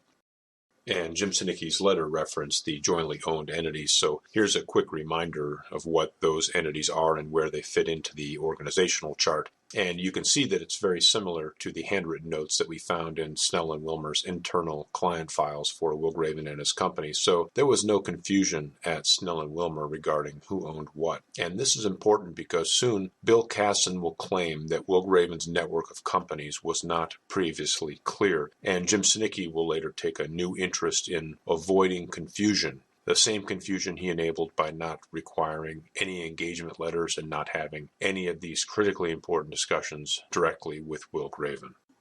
On January 12, 2006, Deborah Debris sent this email to Daniel Esposito and asked, in part, "What's the latest at Snell and Wilmer?" Daniel Esposito replied, "Snell and Wilmer are working on the agreements." On January 12, 2006, Bill Caston sent this email to Daniel Esposito, which reads, "Please call me at your convenience." Daniel Esposito apparently called him because Bill Caston follows up with an email that reads, "Good speaking with you this afternoon." This email has the subject line, "Various representations," and consistent with Snell and Wilmer's plan to go through Daniel Esposito, Bill Caston does not include Will Graven on this email. He does include Mark Orr and Jim Sinicki. So as a reminder, it was these three attorneys, Bill Caston, Mark Orr, and Jim Sinicki, who met on January 4th to discuss an org chart and representation, during which they decided unilaterally to go through Daniel Esposito to execute their 6-step plan. Now, in this email, Bill Caston first reiterates what Jim Sinicki wrote in his January 4th letter, the letter that falsely rewrote history and erased his fiduciary duty. Bill Caston writes, "I understand that you have openly discussed all these matters with Will Graven and Deborah Debris. So just as Jim Sinicki did, Bill Caston is now also relying entirely upon Daniel Esposito to keep Will Graven informed, even on matters that were against Will Graven's interests and to the benefit of Daniel Esposito. And just as Jim Sinicki did, Bill Caston blindly trusted Daniel Esposito and did nothing to independently confirm that Daniel Esposito did in fact openly discuss these matters with Will Graven." This email and Jim Sinicki's January 4th letter are probably among the most important data points in this entire presentation. No reasonable person would believe that Will Graven, as a 90.1% owner of ABS, would give Deborah Debris and Daniel Esposito control over the company. Jim Sinicki, Bill Caston, and Mark Orr had to have known this, which is why they never mentioned it directly to Will Graven. And instead, they put into writing that they believed Daniel Esposito had openly discussed all these matters with Will Graven, not because they believed it was true, but because they wanted to eliminate their future culpability. And in the rest of the email, we'll see Bill Caston explaining the 6-step plan to Daniel Esposito. Here is step 1, jointly owned entities. He writes, "It is now clear that there are multiple entities separate and distinct from ABS, each of which is seeking separate representation by Snell and Wilmer. It had been clear for several months that there were several entities separate and distinct from Arizona Building Systems. Bill Caston knows this because he helped form the entities. So for Bill Caston to write in this email that it is now clear is again falsely rewriting history. He's implying it wasn't clear before when it had been clear for months." Bill Caston also writes, "And to ensure that there is no confusion, it is necessary that we prepare separate engagement letters for each of the entities. Similarly, each entity will have a separate client number for billing purposes." So for almost 5 months, it was okay to proceed with the confusion of not properly managing their engagement with Will Graven. But now, in the wake of Esposito asking Snell and Wilmer to make changes to the corporate documents that were against Will Graven's interests, they want to minimize confusion and make it very clear in writing that Snell and Wilmer does not represent Will Graven with regard to the jointly owned entities. This will then allow them to make the changes to the shareholders agreement. They can't make them now because even they realize they currently have a fiduciary duty to Will Graven. They need to first erase that fiduciary duty. Here is step 5, Graven-owned entities, separate client number and engagement letter, and according to this email, that's exactly what they plan to accomplish. Step 6 is about how they plan to prepare conflict waivers for the leasing agreements if Snell and Wilmer represented ABS or the Graven-owned entities during negotiations. Step 2 and 3, no representation of individual owners with respect to the jointly owned entities. This is the step that they believe will allow them to make the changes to the shareholders agreement. And on the second page of the email is step 4, separate client and engagement letters for estate planning and prenuptial only. So Snell and Wilmer intends to continue the representation of Will Graven on personal, non-corporate matters.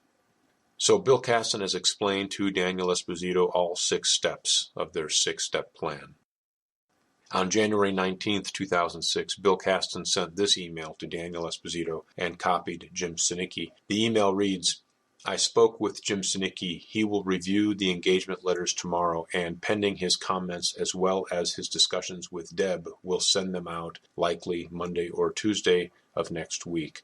So this email reads, as well as his discussions with Deb. So it appears Jim Sinicki planned to discuss the new engagement letters directly with Deborah Debris, but consistent with their plan to go through Daniel Esposito, he did not copy Will Graven. And in the midst of all this, we still have the personal friendship evolving between Mark Orr and Daniel Esposito. In this email, Daniel Esposito requested tickets to the FBR Open, which at the time was the Phoenix Open. In the email, Daniel Esposito repeated what an invaluable role Mark Orr served in the Gila River project.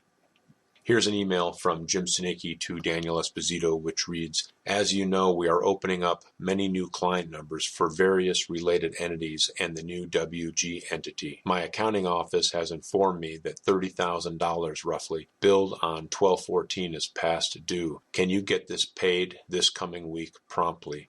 Jim Sinicki didn't include Will Graven on this email. Now, I wouldn't necessarily expect him to copy Will Graven on every email sent to Daniel Esposito, but I found 19 other emails from Jim Sinicki that were also related to billing that he did send to Will Graven, so it's not clear why he excluded Will Graven from this email and not the others. However, this email does reference opening many new client numbers, which was among the matters to which Bill Caston referred when he wrote in his email to Daniel Esposito, I understand that you have openly discussed all these matters with Will Graven and Deb Debris. So this is one possible explanation for why Jim Sinicki did not include Will Graven on this email, so he would not directly reveal to Will Graven their intention to open up new client numbers.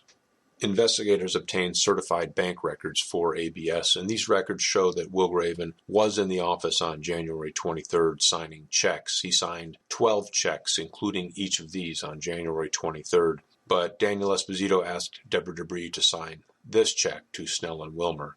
Will Graven told me Snell and Wilmer knew at the time that Deborah Debris was a 9.9% silent minority owner who had exited the company on December 31st, 2005, yet they didn't question why they were receiving a check signed by Deborah Debris and not Will Graven. In light of all the other things that were happening at the time between Snell and Wilmer, Daniel Esposito, Deborah Debris, and Will Graven vis-a-vis the changes to the shareholders agreement, this by itself should have caused Snell and Wilmer to ask questions, but they didn't. One possible reason is because they already knew the answers. They knew what Daniel Esposito and Deborah Debris were doing, but in order to move forward in a way that ameliorated their culpability, they needed to not ask questions, but continue to blindly trust Daniel Esposito and go through him for everything.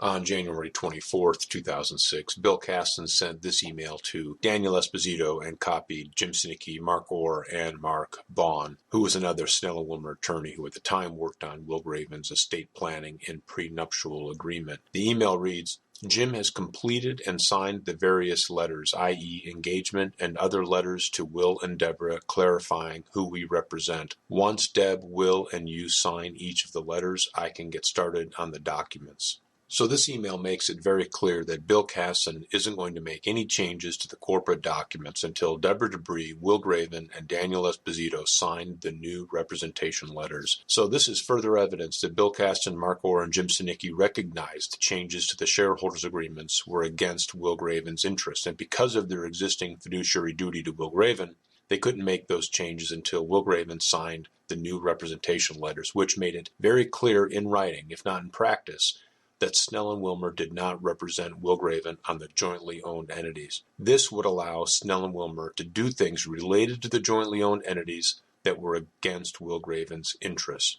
And again, They didn't copy Will Graven on this email because they were continuing their plan to go through Daniel Esposito. Not once did they communicate any of this information directly to Will Graven. And it's also worth pointing out that when Bill Caston described the letters as clarifying who we represent, he was falsely implying that there was some confusion related to representation, and there wasn't any. Snell and Wilmer represented Will Graven. If Bill Caston was being honest, he would have described the letters as changing who we represent.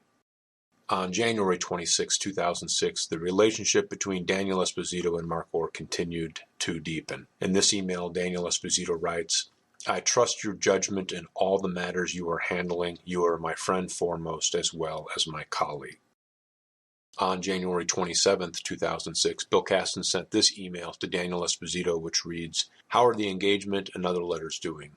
If signed, do you want to have a brief call next week before I dive in?" Again, Bill Caston continues to wait before making any changes to the shareholders agreement until he gets confirmation that the new engagement letters were signed by Will Graven. Daniel Esposito replied, "Done. Dropped them off yesterday with Mark Orr."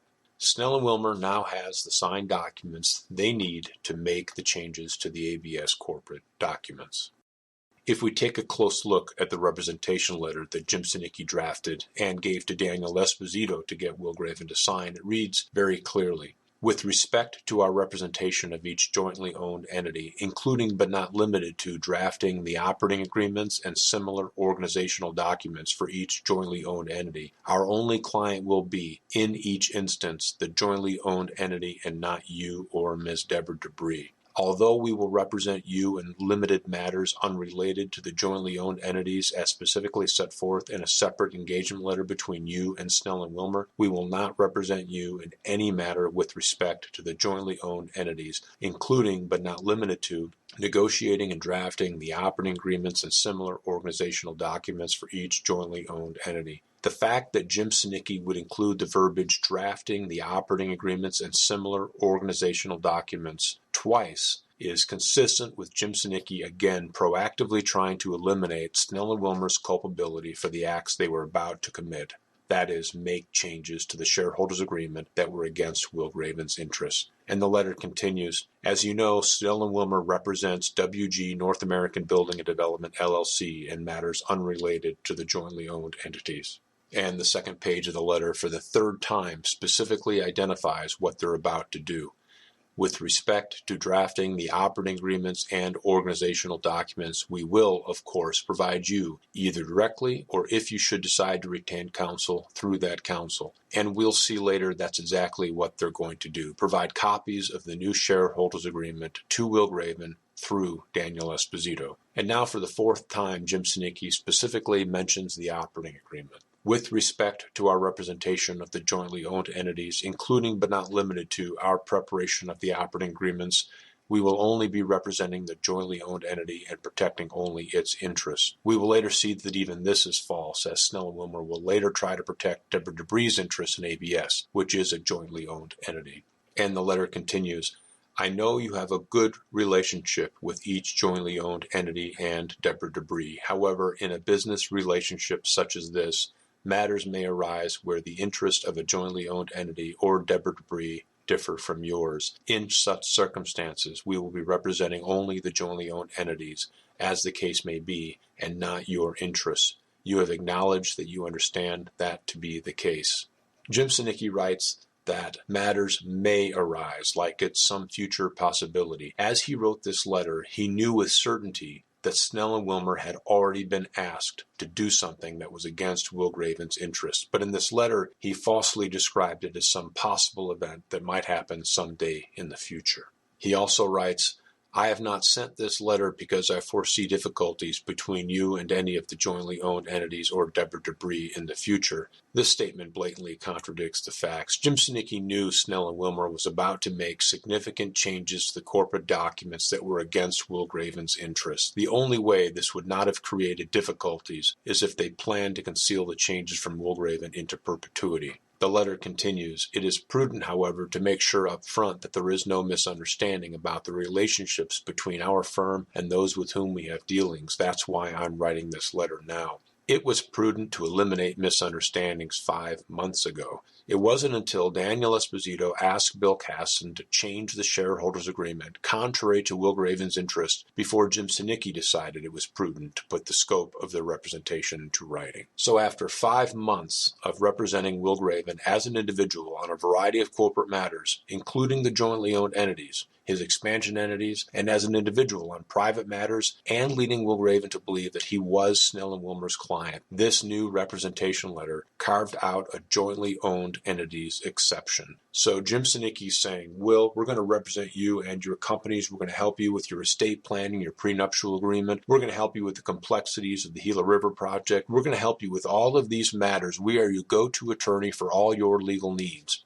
However, if it has anything to do with these jointly owned entities, then we're going to do things that are against your interests, and it's okay. And rather than tell Will Graven about this precisely crafted jointly owned entities exception, they continued with their plan to go through Daniel Esposito. And if we compare the first page of Will Graven's letter with the first page of Deborah Dubrie's letter, it confirms what we already know. Will Graven's reads, I would like to confirm the relationship between, and Deborah Dubrie's reads, I would like to confirm what I told you about the relationship between. And Deborah Dubrie's letter reads, as I mentioned to you, where Will Graven's letter is missing those words entirely. Since Snell and Wilmer communicated with Will Graven indirectly through Daniel Esposito, Jim Sinicki cannot use that same language. All 6 steps in their 6-step plan are now complete, so they are free to make the changes to the shareholders agreement. Here's the signature page for the engagement letter with the jointly owned entities exception. Will Graven told me that on or about January 23, 2006, Daniel Esposito approached him and said that since Snell and Wilmer was going to be working on his will, estate planning, and prenuptial agreement, that Snell and Wilmer attorney Mark Bond needed him to sign 2 or 3 engagement letters. Daniel Esposito presented the signature page for each of the letters, and Will Graven signed each. Will Graven said he trusted Daniel Esposito as his friend, as his personal attorney, and as his inside corporate counsel. So when Daniel Esposito asked him to sign new engagement letters, Will Graven just signed the documents. This is precisely the sort of behavior that Snell and Wilmer could have prevented if they simply communicated directly with Will Graven. And here's an email dated January 24, 2006, in which Daniel Esposito, Mark Orr, and Mark Bond discussed Will's trust and estate planning. The date on the representation letter with the jointly owned entities exception is January 23, 2006, 1 day earlier. So the timing was perfect for Daniel Esposito to use the will and estate planning matters as a ruse to trick Will Graven into signing the new representation letters, which included the jointly owned entities exception. And the allegation that Daniel Esposito used the will and estate planning matters as a ruse to trick Will Graven into signing different representation letters is further supported by what we found in the actual representation letter for the will and estate planning matter. It does not have Will Graven's signature. Will Graven now believes that Daniel Esposito didn't ask him to sign the actual will and estate planning engagement letter because he had already used that excuse to trick him into signing the other letters. On January 28, 2006, the relationship between Daniel Esposito and Mark Orr continued to evolve as they planned to go to a Super Bowl party. On January 31, 2006, Bill Caston sent this email to Daniel Esposito, which reads, "Please call me to discuss the attached org chart." If we look at the org chart attached to Bill Caston's email, we can see that it represents a very clear and accurate understanding of Will Graven's network of companies. I should also point out that the arrows that come out radially from ABS represent the leasing agreements I described earlier, which enabled ABS employees and overhead to be allocated as needed to other organizations. So with the new engagement letters, Snell and Wilmer would have Will Graven believe that they represent Will Graven on personal matters, on personal and corporate matters related to VIMDG, on personal and corporate matters related to NABD, on personal and corporate matters related to these holding companies, on personal and corporate matters related to all these entities. But when it comes to these jointly owned entities, they were free to do whatever they wanted, even if it was against Will Graven's interest. And they didn't even have to notify Will Graven of the conflict. On February 6, 2006, Daniel Esposito sent this letter to the Arizona Corporation Commission, which reads in part, "We would like to remove Deborah Debris as President CEO and appoint Will Graven as acting President CEO, effective October 5, 2005. Which is the date that Will Graven exercised his option. Esposito's use of the word acting is consistent with him believing for some reason that Will Graven's role in the company would be temporary, which is again consistent with Daniel Esposito, Deborah Debris, and the executive team's ongoing effort to force Will Graven out of the company. In this letter, Daniel Esposito also appointed himself as acting corporate secretary, which is not something Will Graven ever approved. On February 8, 2006, Daniel Esposito sent this email to Bill Kasten and asked for a copy of the ABS shareholders agreement. And later that same day, Bill Kasten sent this email to another Snell and Wilmer attorney, Garth Stevens, which reads, "Garth, see the client's email below and their attached draft. If you would rather use a form you're more comfortable with, then feel free to scrap his. Let's talk when you can. Also, please let me know what your timing looks like. As always, the client wanted it yesterday." So according to this email, Daniel Esposito had expressed some sort of urgency when he asked Bill Kasten for a copy of the new ABS shareholders agreement. And now Bill Kasten is forwarding the task to change the shareholders agreement to Garth Stevens. On the same day, February 8, 2006, another ABS employee, Mike Torreson, sent this email to several people, including Mark Orr, and copied Will Graven. The email reads, "Will requested that you attend a meeting tomorrow, Thursday at 10 a.m. in the conference room to discuss proposed changes and or modifications to the proposed lease agreements for Gila River." Daniel Esposito received confirmation that Mark Orr would attend the meeting because about 25 minutes later, he notified Will Graven that Mark Orr would be attending the meeting. On February 9, 2006 at 10 a.m., Will Graven attended the meeting between Mark Orr, Daniel Esposito, and several others to discuss the Gila River project. Before, during, or after this face-to-face meeting with Will Graven, Mark Orr could have talked to Will Graven directly about the entirely new engagement letters and the jointly held entities exception, or the planned changes to the shareholders agreements. But consistent with Snell and Wilmer's plan to go through Daniel Esposito, Mark Orr said nothing.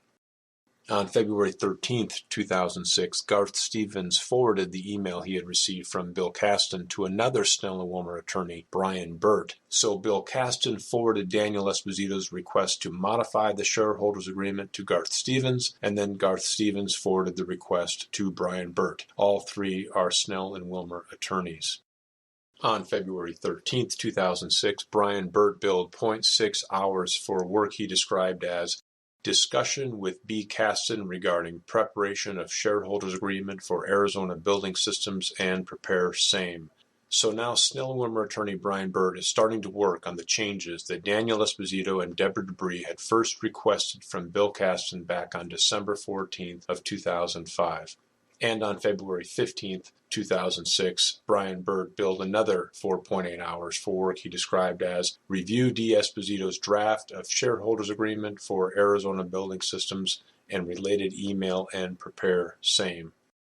And on February 15th, 2006, as Brian Burt is working on the ABS shareholders agreement, Mark Orr sent this email to Daniel Esposito, which reads in part, "Attached are all the articles of organization that need your signature. Also attached is an org chart for your file. As always, thanks for the work." If we look at the attachment titled Organizational Chart and Articles of Organization.pdf, we see it contains 31 different articles of organization for all the companies owned solely by Will Graven through his holding companies. And if we look at the other attachment titled Will Graven Org Chart.ppt, we see it is similar to the org chart we saw earlier. And if we look in the lower right-hand corner and look at the Exhibit A, we see that it identifies several more companies, all wholly owned by Will Graven through his holding companies. So according to this email, Snell and Wilmer completed the articles of incorporation for these companies and then sent them to Daniel Esposito for his signature as statutory agent. And this is consistent with Snell and Wilmer continuing to represent Will Graven on corporate matters related to his expansion entities. At the time, Will Graven continued to believe that Snell and Wilmer represented him on all of his entities because he never expected Jim Sinicki to carve out the jointly owned entities exception without telling him directly. On the next day, Mark Orr sent this email to Daniel Esposito, which reads in part, "We will be filing the ABS entities in the following order." And he lists the entities that he described as ABS entities. In fact, none of the entities were ABS entities. They were these entities at the bottom of this organizational chart, including those listed in the Exhibit A.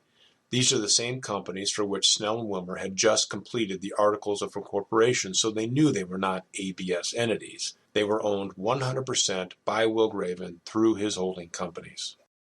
And this organizational chart, according to the metadata, was created by user Caston B at Snell and Wilmer, which is further evidence that Snell and Wilmer had a very clear understanding of Will Graven's network of companies. So for Mark Orr to refer to these entities as ABS entities is another example of how people sometimes used ABS incorrectly, out of habit and convenience and not technical accuracy.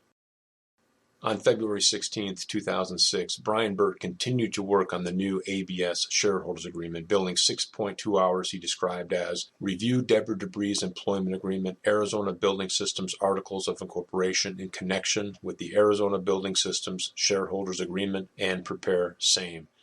As a reminder, there was no Deborah Debris employment agreement at this time because she had accepted 9.9% ownership in ABS in exchange for voiding that agreement.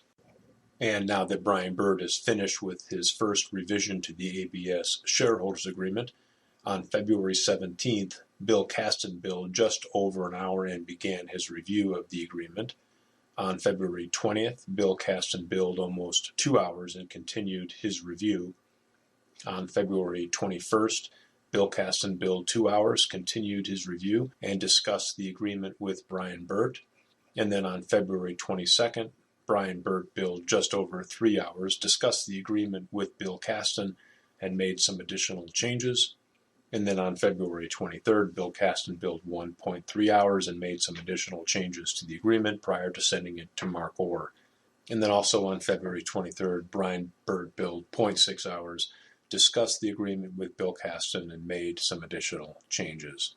All of these changes, which Snell and Wilmer knew to be against Will Graven's interests, were billed to Arizona Building Systems to the attention of Will Graven, President. On February 23, 2006, Mark Orr sent this email to Daniel Esposito and copied Brian Burt. It reads in part, "I am also attaching a draft of the Arizona Building Systems, Inc. S Corporation shareholder agreement. As always, thanks for the work." And attached to the email is a file called Arizona Building Systems Shareholders Agreement.doc. So let's take a quick look at the draft shareholders agreement that was attached to the email.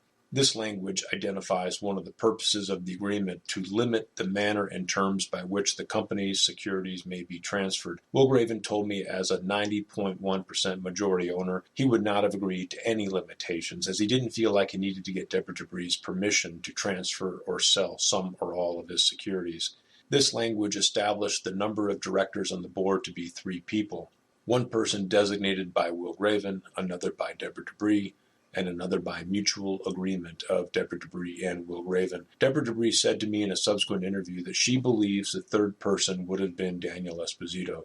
Will Graven said he would have never agreed to this, as Deborah Debris was a silent minority owner who had taken ABS from a profitable company to one near bankruptcy, and Daniel Esposito had very limited experience and had only been with ABS for a few months. However, since Daniel Esposito, Deborah Debris, and everyone from Snell and Wilmer concealed what they were doing from Will Graven, he had no idea that such language was being added. And this is the mechanism through which Deborah Debris and Daniel Esposito would be able to insert themselves into the board and then use that board presence to force Will Graven out of the company, as you'll see on the next page. And then finally, the election of each person set forth below to the office set forth besides the person's name. So just as the draft from Daniel Esposito indicated, Deborah Debris would be vice president and Daniel Esposito would be secretary. Will Graven said he would have never agreed to any of this. And on page 2, this language, the removal from office of any person set forth in section 1E above with cause as defined below upon action from the board. This is the mechanism through which Deborah Debris and Daniel Esposito would be able to force Will Graven out of the company, because they will later make felonious allegations against Will Graven, including a written executive team memorandum in which they will accuse Will Graven of failing to perform his duties for the company, and we'll see that memorandum shortly. And then, just like the draft, we have restrictions on transfers and prohibitions on encumbrances. Will Graven said he would have never agreed to any of this language. And here's the right of first refusal language to which Will Graven would have objected. And on page 4, we see restrictions applicable to all transfers. Again, Will Graven wouldn't have agreed to any of these restrictions. And on page 11, Section 10, protective covenants would require unanimous written consent of the shareholders to do a variety of things, including changing the articles of incorporation, bylaws, or other governing documents of any subsidiary of the company. And everything on this page, these are all actions that would require Deborah Debris' written consent. Will Graven said he would have never agreed to any of this. And on page 13, Will Graven couldn't even incur a capital expenditure over a certain amount without getting Deborah Debris' written consent. And then finally, Will Graven wasn't even allowed to amend this section without Deborah Debris' permission. And as before, when Mark Orr sent this new shareholders agreement, he sent it to Daniel Esposito, copied Brian Burt, and even copied Daniel Esposito's legal assistant, Tracy Lopez, but he didn't copy Will Graven. And this is staying true to Snell and Wilmer's original plan to go through Daniel Esposito. And the personal relationship between Mark Orr and Daniel Esposito continues to evolve. According to this email, the two of them are planning to go golfing at Legend Trails with Mark Stryker and Greg Smolens. As a reminder, Mark Stryker is the Vice President of Development Services for ABS. He will later conspire with Daniel Esposito and several other ABS executives to form a competing company, and then use ABS intellectual property, personnel, and other resources to pursue millions of dollars worth of ABS leads and projects, all while collecting an ABS paycheck and purporting to Will Graven that he remained a loyal employee. And Greg Smolens was the Director of Information Technology at ABS, who will later monitor the emails sent to and from Will Graven, Will Graven's children, and several project managers, and then forward copies of those emails to the same ABS executives who had formed the competing companies. On February 28, 2006, Deborah Debris sent this email to Daniel Esposito and asked, "What is the latest on receiving the draft copies of the stockholder agreements? Everything is at risk until those are in place. A bit scary with all the flying around Will is doing." This is 2 months after Deborah Debris was supposed to be fully removed from ABS. And now that the ABS shareholders agreement has been modified to enable board members to force shareholders out of the company for cause, we've got this executive team memorandum dated March 1st, 2006, in which the executive team alleged, among other things, that Will Graven failed to adhere to the advice and direction of his executive team, which resulted in suspect management of finances and overall poor business decisions. So this is the first step in forcing Will Graven out of the company. And I should point out that on March 1st, 2006, Michael Groh didn't even work for ABS, yet he had already formed an opinion on Will Graven's business acumen. And as the executive team is putting together the memorandum to force Will Graven out of the company, Mark Orr, Daniel Esposito, Thaddeus Sabarni, and Mark Stryker plan to go golfing at Marriott Desert Ridge. As a reminder, Ted Sabarni was the Senior Vice President of Operations for ABS, who between January and March of 2006 embezzled approximately $180,000 from the company. Here's a letter from Jim Sinicki to Daniel Esposito on March 6, 2006, with the subject line, "Corporate Entities and Contractors Licensing." The body of this letter really isn't important. What's important is on the final page, where it shows that Jim Sinicki sent a copy to Will Graven via email and regular mail. So Jim Sinicki continued to copy Will Graven on some correspondence, but he didn't copy Will Graven on anything related to the new representation letters that carved out the jointly owned entities exception, or anything related to the modifications to the ABS shareholders agreement. In fact, we took a closer look at the communications between Jim Sinicki and Will Graven and Daniel Esposito. We did a search for all emails sent from Jim Sinicki or his legal assistant, Don Detjens, to Daniel Esposito, and we have a total of 81 unique results. Out of the 81 emails sent, 33 of those emails excluded Will Graven and 48 included Will Graven. So Jim Sinicki included Will Graven on more than half of the emails he sent. But according to Will Graven, Jim Sinicki never said anything to him about the new engagement letters or the new ABS shareholders agreement. And this is a very important slide. According to this draft billing statement, Attorney Bill Kasten billed 0.8 hours on March 27, 2006 for work he described as discussions with Mark Orr regarding org chart and concerns second thoughts of D. Esposito. As we will see on the next slide, the timing for Daniel Esposito's concerns and second thoughts coincides with when Snell and Wilmer will decide to reverse many of the changes to the ABS shareholders agreement. Also, Snell and Wilmer will later edit this draft billing statement to remove this revealing language prior to sending it to ABS.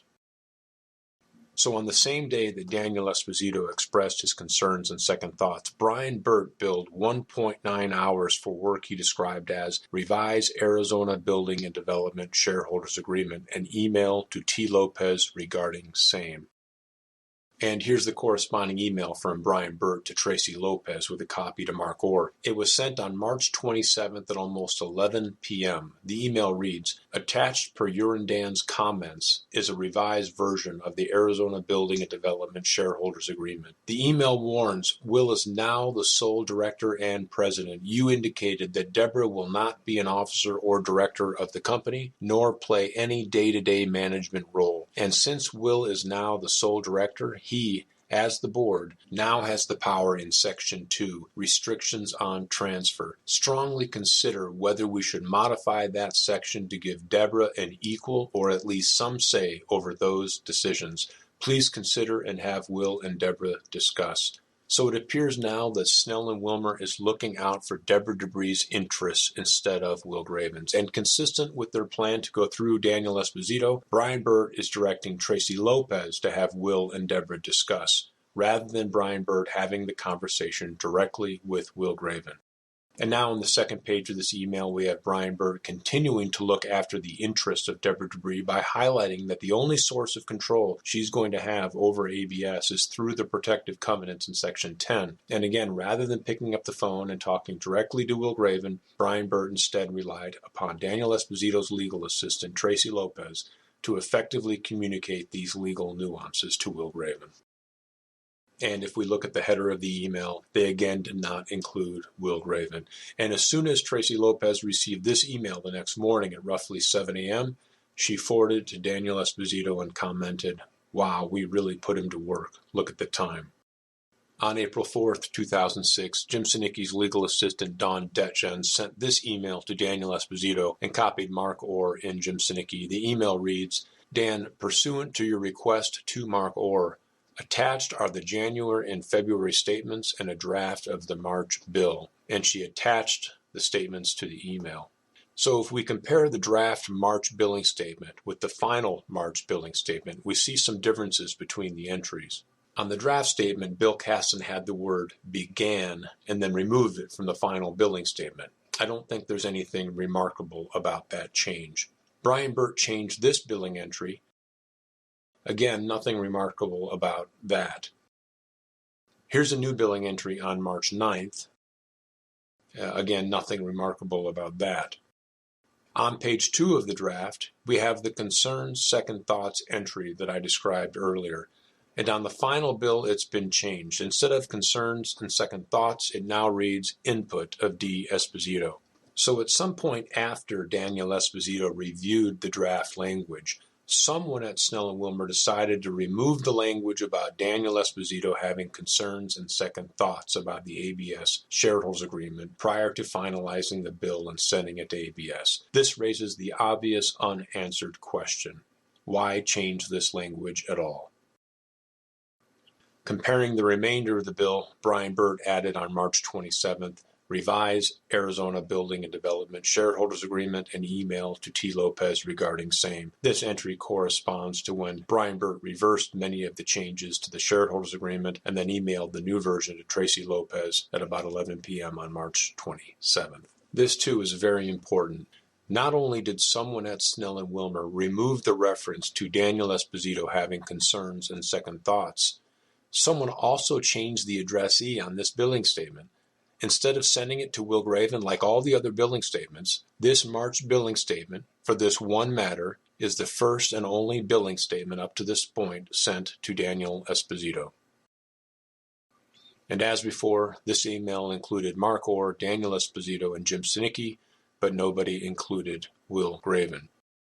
So that's a summary of the conspiracy to take over ABS. Next, we'll talk about the failure of Will Graven's companies and the red flag emails that Will Graven discovered. On April 26, 2006, Daniel Esposito sent this email to Mark Orr, which reads in part, "Confidential, on a side note, personally, my position as General Counsel Corporate Secretary is both challenging and nerve-wracking at the same time." And he goes on to ask for his liability if this Will Graven Express goes belly up, and he explains he has no control over the spending of money, and he has no idea what Will Graven spends or misappropriates money on. This is the first of the 4 emails that Will Graven will later describe as red flag emails. On May 1st, 2006, because he had not yet received a response from Mark Orr, Daniel Esposito sent another email to Mark Orr, which reads, "Let me know when you get some information from me regarding my possible dilemma. Thanks." And he signed it sweating like Nixon. This is the second of the 4 red flag emails. On May 15th, 2006, Michael Groh, who by this time had become the chief financial officer for ABS, formed a company called DM3 Associates LLC. The members included Michael Groh, ABS President Mike Martin, Daniel Esposito, and Mark Stryker. DM3 Associates LLC will later be renamed to DSM Development Group LLC to accommodate the addition of another ABS employee by the name of Scott Hess. The investigation confirmed that Mike Martin, Michael Groh, Mark Stryker, Daniel Esposito, and Scott Hess will later use DSM Development Group to pursue millions of dollars worth of ABS projects and leads, all while collecting an ABS paycheck and representing to Will Graven that they remained loyal ABS employees. On May 17, 2006, Snell and Wilmer attorney Mike Donahue finally replied to Daniel Esposito's email regarding his personal liability if the Will Graven Express went belly up. Mike Donahue first gives Daniel Esposito general advice regarding his liability, but then writes, "Snell and Wilmer, as counsel to the company, is not in a position to advise you regarding your personal liability or responsibilities. We encourage you to obtain separate counsel to advise you on those issues." Mike Donahue then added, "As counsel for the company, your emails were very concerning to us. We request that you disclose to us as soon as possible the facts that gave rise to your emails so that we may properly advise the company about remedying any problems." This is the third of the 4 red flag emails. It's also worth noting that Daniel Esposito sent his initial query to Snell and Wilmer on April 26, 2006. So it took Snell and Wilmer about 3 weeks to respond to the allegations that Michael Donahue himself described as very concerning. And then on the same day, May 17, 2006, Daniel Esposito replied to Michael Donahue and copied his friend Mark Orr. His email reads, "I appreciate your response. The source of my emails were purely hypothetical and just a basis for me to be enlightened as to my position." And then he claimed that he explained this to Mark Orr when he first inquired into the matter. This is the last of the 4 red flag emails. So here's an overview of the 4 red flag emails. April 26th, what is my personal liability if ABS and related companies go bankrupt and Will Graven is misappropriating money? May 1st, after not receiving a response to his first email, Daniel Esposito sends another email to Mark Orr asking for help regarding his possible dilemma and signs it sweating like Nixon. May 17th, Michael Donahue from Snell and Wilmer responds and writes, "We can't represent you individually, seek private counsel, but your emails were very concerning. Please provide facts." Daniel Esposito responds immediately, "Never mind, it was only hypothetical." Snell and Wilmer never told Wilgraven about these emails, and at the time, Wilgraven still believed Snell and Wilmer represented him and had a fiduciary duty to notify him of such an alarming email exchange. That is, he still had no idea that Jim Sinicki, Bill Casta, and Mark Orr decided to work with and through Daniel Esposito to execute their six-step plan to significantly redefine the engagement and introduce, without Wilgraven's knowledge, the jointly owned entities exception. On May 17th, which was the same day Daniel Esposito received that email from Michael Donahue, Daniel Esposito drafted this letter to the Arizona Corporation Commission in which he resigned as corporate secretary for ABS, which by this time had been renamed to Arizona Building and Development. Investigators also discovered this email from Snell and Wilmer attorney Barbara McLeod dated July 10th, 2006. In the email, she asks Daniel Esposito for the availability of one of the ABS officers. Daniel Esposito replied, "The only officer is Will, since, as per our conversation not too long ago, I followed your advice." This email indicates that Snell and Wilmer attorney Barbara McLeod had advised Daniel Esposito to resign his position as corporate secretary, yet no one told Wilgraven that Snell and Wilmer had advised Daniel Esposito to take such action. Had they told Wilgraven that Daniel Esposito was resigning from his position as corporate secretary, it would have at least put Wilgraven on notice that Daniel Esposito was purporting to be corporate secretary. But according to Wilgraven, no one from Snell and Wilmer ever advised him of what Daniel Esposito was doing. Moving forward in the timeline, after the executive team started DM3 Associates LLC, which was later renamed to DSM Development Group, the executive team used ABS intellectual property, personnel, software, and other resources to pursue more than a dozen projects worth more than $100 million.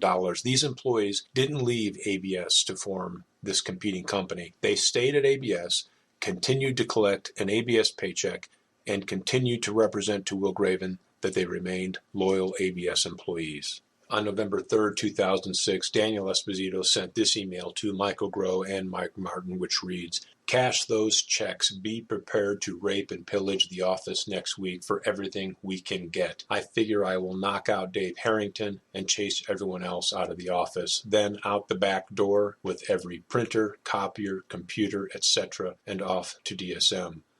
Dave Harrington was an ABS employee who was also a friend of Wilgraven's. On December 31st, 2006, Daniel Esposito, Michael Groh, and Mike Martin exchanged an email which reads, in part, "We gotta fuck this guy." And the context of this email makes it very clear that they were referring to Wilgraven. On the same day, New Year's Eve, Daniel Esposito, Michael Groh, and Mike Martin exchange another email where Daniel Esposito writes, "Man, this is gonna be good. 1, 2, 3, 4, fuck the Graven."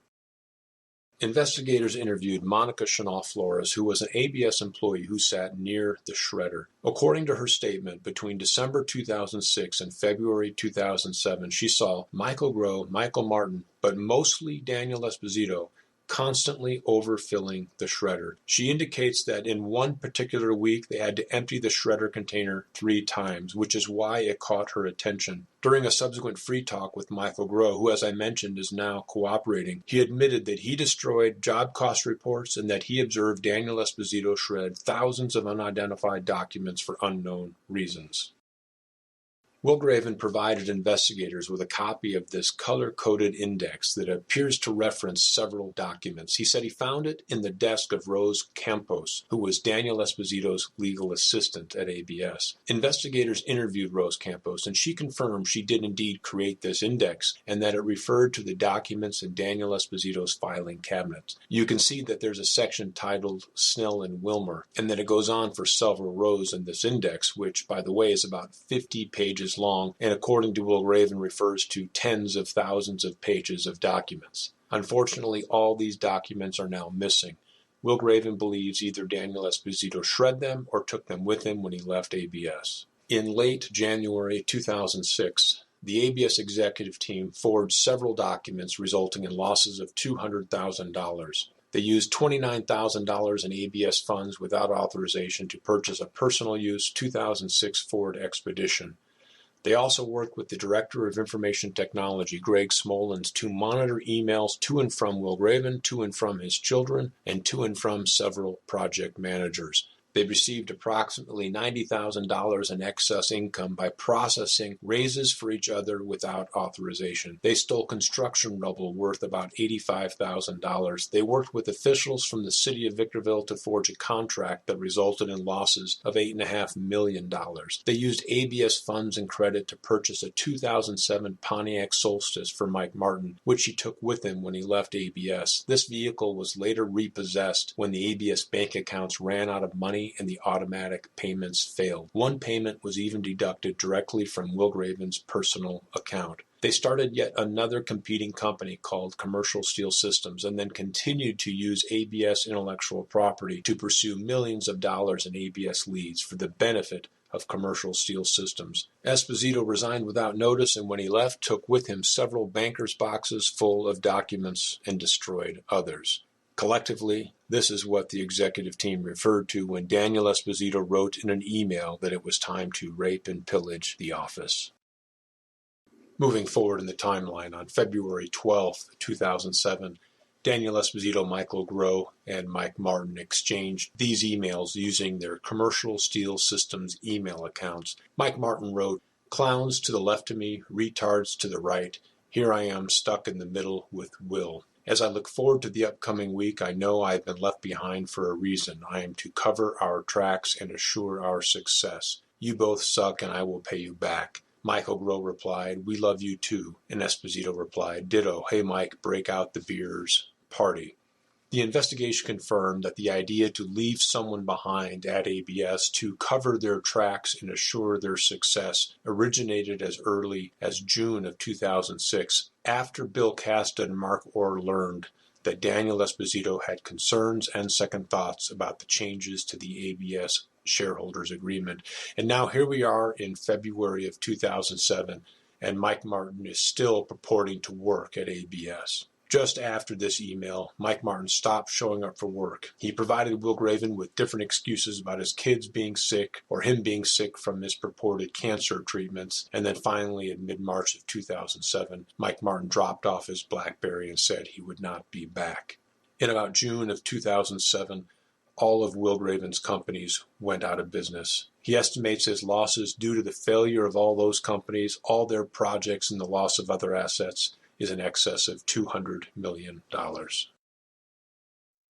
Finally, in July of 2007, Wilgraven discovered the third and fourth of the 4 red flag emails. He hadn't discovered the first and second yet, so he didn't know what Michael Donaghy was describing as very concerning. Upon discovering these 2 emails, he walked into Snell and Wilmer and confronted Jim Sinicki. Jim Sinicki reviewed the emails and said they weren't conclusive, but even if they were, Jim Sinicki said Snell and Wilmer had no duty to report anything to Wilgraven because he wasn't their client. At the time, Wilgraven was completely confused by such a statement, but feeling helpless to prove otherwise, he left. It wasn't until February of 2011 that Wilgraven discovered the first and the second of the 4 red flag emails. Upon discovering these emails, he wrote a letter of demand to Jim Sinicki dated February 26, 2011. The letter reads, "As you will recall, I brought to your attention what was an obviously red flag communication that I had uncovered between certain of your firm's attorneys and my in-house general counsel, Daniel Esposito, who was also my personal attorney, as you know. I was not informed by your firm of this red flag communication, and I asked you why not. You and I discussed this matter, and then you introduced me to a partner of yours. You both said that as I was not your client, but that my company was, you had no professional responsibilities with nor owed any duties to me personally. When I spoke with Mark Orr, he claimed the same thing. At that time, I believed you, your partner and Mark, as I knew less than nothing about such matters, and I respected and trusted you and the good name of your firm, which is, of course, why I retained you in the first place. I now know better. You and your firm knew better. You knew how extensively you had represented my multiple companies and me, and you knew the responsibilities and duties you owed me." On the second page, Wilgraven indicated that if Snell and Wilmer had done their jobs and notified Wilgraven about the emails, it could have prevented catastrophic losses. He estimated his losses at $250 million and claimed Snell and Wilmer's poor decisions were in part due to the close personal friendship that had evolved between Daniel Esposito and Mark Orr. And as an example of that friendship, he reported what Wilgraven learned after his companies went out of business, that Daniel Esposito provided Snell and Wilmer with 12 tickets to the Madonna concert at the EBS Suite. Wilgraven added that he was prepared to file a $250 million lawsuit against Jim Sinicki and the firm, but before doing so, he asked Jim Sinicki to work with Snell and Wilmer's malpractice insurance carrier and offer him a settlement instead. According to Wilgraven, Jim Sinicki never responded to the letter of demand, so Wilgraven filed a civil lawsuit. This lawsuit was limited to the 4 red flag emails that had nothing to do with the conspiracy to take over ABS. The conspiracy to take over ABS wasn't discovered until 2014. On June 13, 2011, Wilgraven filed a civil lawsuit against Jim Sinicki, Mark Orr, Mike Donahue, and Snell and Wilmer for 15 separate causes of action related to the red flag emails. The entire complaint is more than 370 pages, including more than 300 pages of exhibits. By the time Wilgraven filed this lawsuit, he had already been looking through corporate records and emails for several years, since about June of 2007, all in an effort to better understand why his companies had failed. He found thousands of emails and other documents that showed the ABS executive team committed multiple acts of forgery, theft, fraud, and computer tampering. And as I mentioned earlier, those allegations are the focus of separate investigations, which have already led to more than 80 felony charges. While Wilgraven had access to thousands of emails and documents, he was still missing several key pieces of evidence, so his understanding remained fragmented and incomplete. He was also so focused on proving that Snell and Wilmer had a fiduciary duty to protect his interests that he didn't fully understand the significance of many of the documents he had found. For example, at some point, Wilgraven found this December 14, 2005 email from Daniel Esposito to Bill Kasten, in which Esposito first asked for the changes to the shareholders agreement. Wilgraven even included a copy of this email in his complaint as Exhibit 18. However, because he was focused on proving only that Snell and Wilmer had a fiduciary duty to notify him of the red flag emails, if we look at the body of the complaint, we can see that he used the exhibit only to show that Snell and Wilmer was in fact representing him by forming so many companies. He didn't notice at the time that the email also shed considerable light on the conspiracy to take over ABS. At some point, Wilgraven had also discovered this December 14, 2005 email from Bill Kasten to Daniel Esposito, in which Kasten wrote, "I think you and I should meet prior to my meeting with Will to make sure that we are on the same page." Just like the previous example, Wilgraven also included a copy of this email in his complaint as Exhibit 20, and again, because at the time he was focused on proving only that Snell and Wilmer had a fiduciary duty to notify him of the red flag emails, he used the entire email to show that Snell and Wilmer was in fact representing him by providing legal advice on his network of companies. The idea that Daniel Esposito and Bill Kasten would meet to make sure they were on the same page by itself was not alarming to Wilgraven at the time. He thought they were meeting to clear up any confusion that may have existed related to Snell and Wilmer's representation of Wilgraven in the context of his expanding network of companies, some of which Deborah Debris owned 9.9%. However, now, when seen in the context of the conspiracy to take over ABS, the first sentence in this email makes an entirely different impression. At some point, Wilgraven even discovered an unsigned copy of the representation letter that Jim Sinicki wrote on January 4, 2006 and sent to Daniel Esposito. This is the letter we saw earlier in which Jim Sinicki rewrote history and falsely stated that Snell and Wilmer didn't represent Wilgraven. Wilgraven even included a copy of this letter in his complaint as Exhibit 22. If we look at the section of his complaint in which he referred to the letter, we see he wrote, "By January 4, 2006, Defendant Sinicki was expressing his concern and confusion over the various representations that Snell and Wilmer had undertaken over the preceding few months. It's apparent that when Wilgraven filed his lawsuit, he didn't fully understand the significance of this letter. He now believes if he knew at the time that Jim Sinicki prepared this letter only after Daniel Esposito asked him to change the shareholders agreement, he would have interpreted this letter very differently." At some point, Will Graven also discovered this January 12, 2006 email from Bill Kasten to Daniel Esposito, Mark Orr, and Jim Sinicki. This is the email we saw earlier in which Bill Kasten first reiterated what Jim Sinicki wrote in his letter about their plan to go through Daniel Esposito, and then provided a summary of the six-step plan. Will Graven even included a copy of this email in his complaint as Exhibit 24, and if we look at the body of the complaint, we can see how he interpreted this email at the time.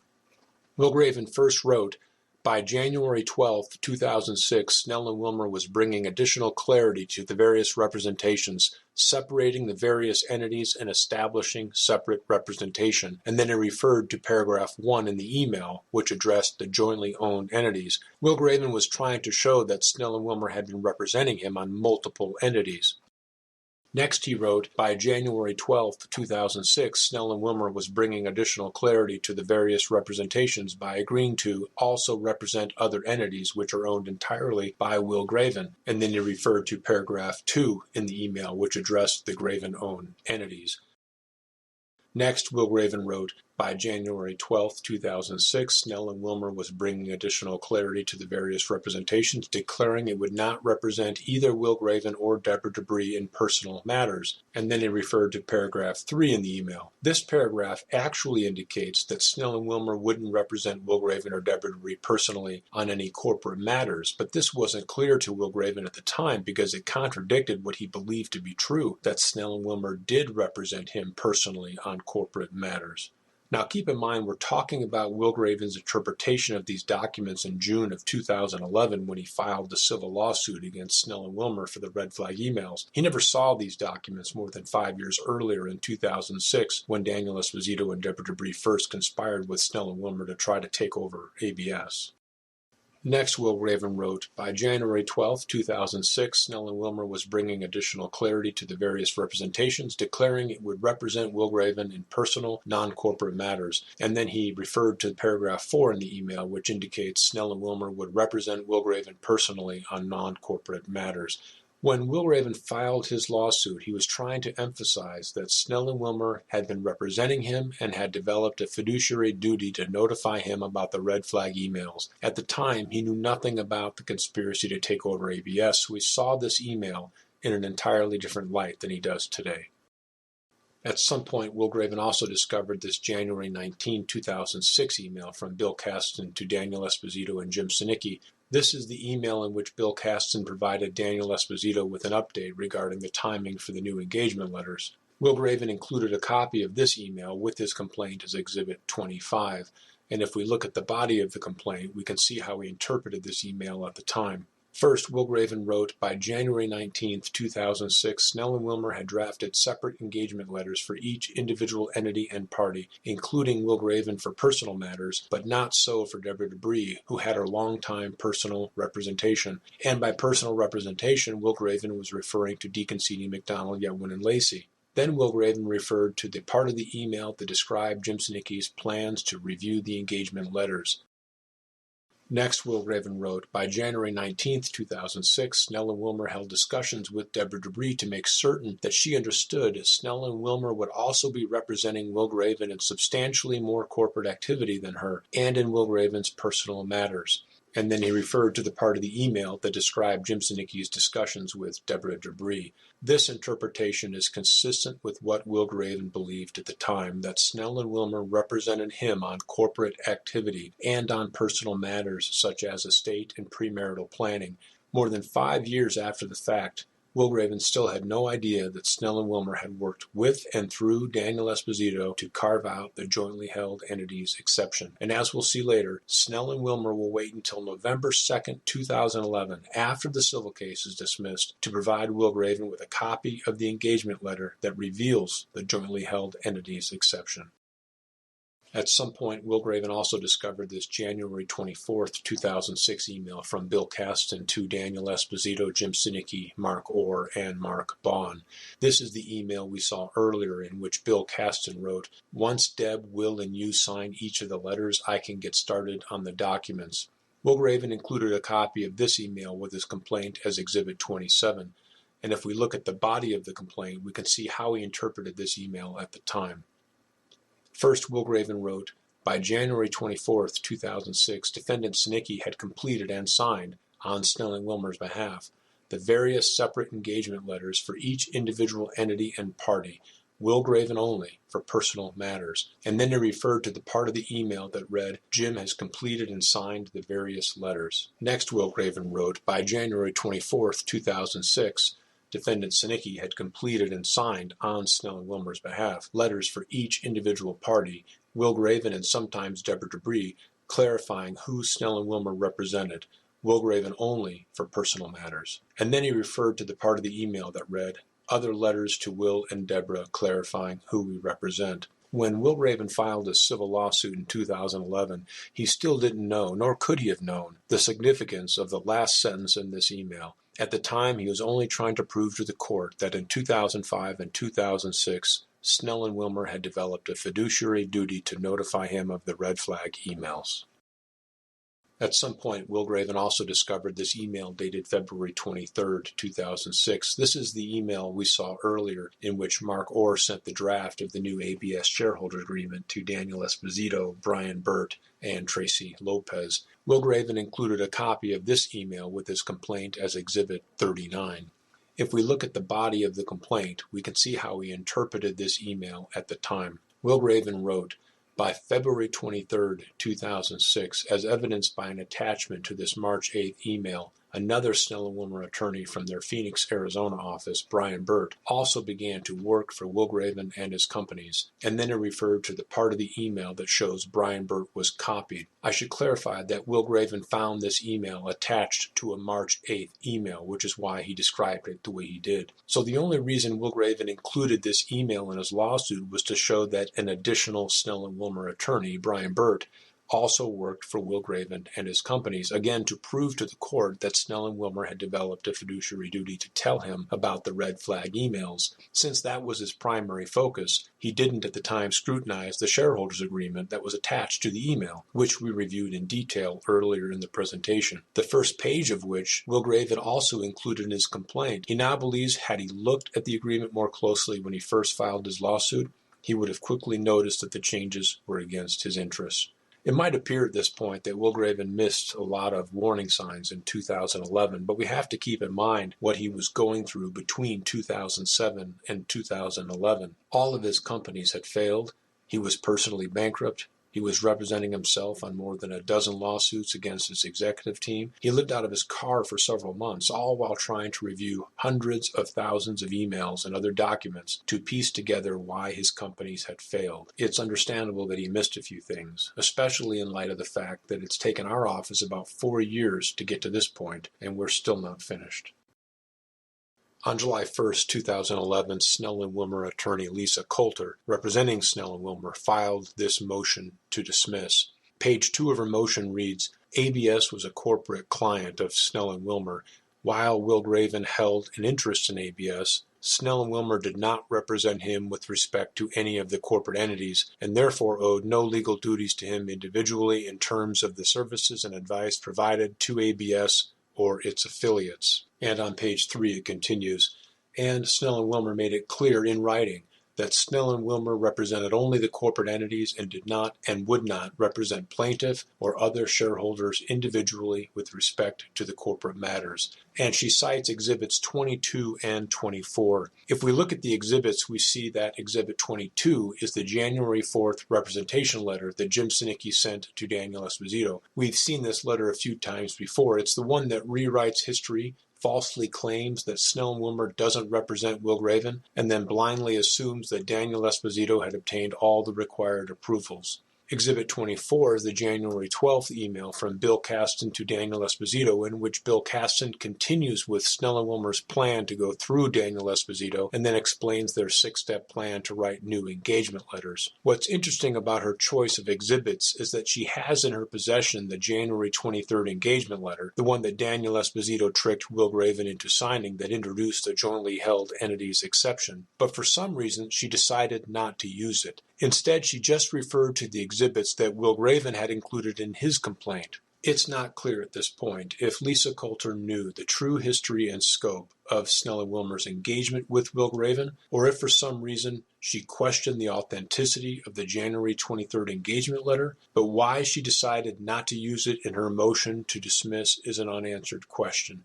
And as we'll see later, she'll wait until November 2nd of 2011, after the civil case is dismissed, to provide Wilgraven with a copy of that engagement letter, revealing to Wilgraven for the first time a document with his signature that reveals the jointly held entity's exception. On January 12, 2011, Wilgraven served Snell and Wilmer with a subpoena requesting copies of all engagement letters and other communications related to engagements between Wilgraven and any Graven-affiliated company. Wilgraven wanted these documents to further prove to the court that Snell and Wilmer did indeed have a fiduciary duty to him. Wilgraven also asked for all emails associated with the red flag emails. Wilgraven said he wanted the information by July 27, 2010, which is obviously an error, as he meant July 27, 2011. On the same date that Wilgraven served Snell and Wilmer with a subpoena for documents, he also served Snell and Wilmer with a subpoena to depose Jim Sinicki, Michael Donahue, Mark Orr, Bill Caston, and Mark Bond. On July 27, 2011, Attorney Lisa Coulter filed this motion for protective order and motion to accelerate ruling on same. She provided as one of her three reasons for the motion, there exist unresolved issues of standing and privilege that must be addressed prior to any deposition testimony being given or the production of any documents. And then on page 2, she claims Wilgraven lacks standing to assert the claims he brought in his complaint. And now on page 3, she writes, due to the well-established legal distinction in Arizona between corporate entities and individuals, she challenges whether Wilgraven even has standing to assert the claims based on alleged communications between Snell and Wilmer and its client, ABS, given that 1, ABS was a corporate client of Snell and Wilmer, and 2, while plaintiff held a partial interest in ABS, Snell and Wilmer did not represent plaintiff with respect to any of the corporate entities and therefore owed no legal duties to plaintiff individually. Her use and emphasis of the word partial here is a little misleading in that it fails to convey that Wilgraven's partial interest was actually a significant majority interest of 90.1%. She appears to be attempting to equate the standing that one minority shareholder might have in a large multinational publicly traded corporation with thousands of shareholders to the standing that Wilgraven might have as a 90.1% significant majority owner in a small and privately held entity such as ABS. And Lisa Coulter continues to repeat the same misleading claim that Snell and Wilmer did not have any fiduciary duty to Wilgraven with respect to ABS because he was not the client. Again, it's not clear if Lisa Coulter was intentionally misleading the court when she filed this motion, or if Jim Sinicki, Mark Orr, and Bill Caston simply failed to disclose to her the true history and scope of Snell and Wilmer's engagement with Wilgraven. And then on page 9 of the motion, Lisa Coulter included this statement of moving counsel, which reads, moving counsel certifies that after personal consultation with plaintiff and good faith efforts to do so, counsel have been unable to satisfactorily resolve whether discovery should be stayed in this matter. Those efforts include personal discussions by telephone between undersigned counsel and plaintiff on July 22nd, 26th, and 27th. Wilgraven recalls speaking with Lisa Coulter several times during which he pleaded with her to give him copies of his client files, but each time Lisa Coulter refused, stating that he was not the client and that ABS needed to first give Snell and Wilmer permission to release the files. Wilgraven told her repeatedly that he was a 90.1% owner of ABS and was giving Snell and Wilmer permission. However, according to Wilgraven, Lisa Coulter just kept repeating the same thing over and over again and refused to provide the files. Today, Wilgraven strongly disagrees with Lisa Coulter's characterization that her behavior was a good faith effort. On July 29, 2011, Wilgraven filed this response to defendant's motion for protective order. Investigators have carefully reviewed this response and in particular have reviewed Wilgraven's claims related to the history and scope of his engagement with Snell and Wilmer, and investigators have determined that his claims are indeed supported by all the documentary evidence which, as seen in this presentation, details the genesis and evolution of his engagement with Snell and Wilmer and largely contradicts Lisa Coulter's claims that Wilgraven was not Snell and Wilmer's client. On August 3, 2011, the court granted Snell and Wilmer's motion for protective order. On September 9, 2011, there was a hearing on Snell and Wilmer's motion to dismiss. Lisa Coulter described the first red flag email as, "Hey, Snell and Wilmer, you're ABS outside counsel. I'm general counsel. What is my liability as general counsel for ABS? Can you please advise me on this?" This is a very misleading characterization of the first red flag email. Lisa Coulter neglected to say that Daniel Esposito marked his email confidential, that he accused Will Graven of misappropriating funds, and that Daniel Esposito was concerned about his liability if and when Will Graven's companies went bankrupt. During the same hearing, Lisa Coulter also described the third red flag email as, "Your liability as general counsel for ABS is generally this. If you need something more specific, you need to go out and get individual counsel because we represent ABS and we can't advise you in your individual capacity as counsel for ABS." This, too, is a very misleading characterization of the third red flag email. Lisa Coulter neglected to say that Michael Donahue described Daniel Esposito's earlier email as very concerning. She also failed to say that Michael Donahue asked Daniel Esposito to provide the facts that gave rise to his email so that Snell and Wilmer could properly advise the client. At the same hearing, she didn't even mention red flag emails 2 or 4. According to Will Graven, after this hearing, he asked Lisa Coulter for copies of his personal files at Snell and Wilmer, which related to his estate and premarital planning. And according to Will Graven, Lisa Coulter agreed to provide him with the documents. This is September 9th, 2011, and as we'll see going forward in the presentation, Lisa Coulter will not provide these documents until June 15th, 2012, after the case is dismissed. And she'll later claim that she didn't recall ever being asked. And to be clear, we're only talking about the files related to Will Graven's estate and premarital planning, his personal affairs. We're not talking about the corporate files related to all of Will Graven's companies. She'll never provide the corporate files to Will Graven. In fact, when investigators sent a subpoena to Snell and Wilmer to get copies of all files related to Will Graven and his companies, Snell and Wilmer refused and claimed, even to law enforcement, that since Will Graven was not the client, he could not waive privilege. We had to obtain a court order before Snell and Wilmer would finally release the files to investigators. And as we'll see later, several important documents were missing.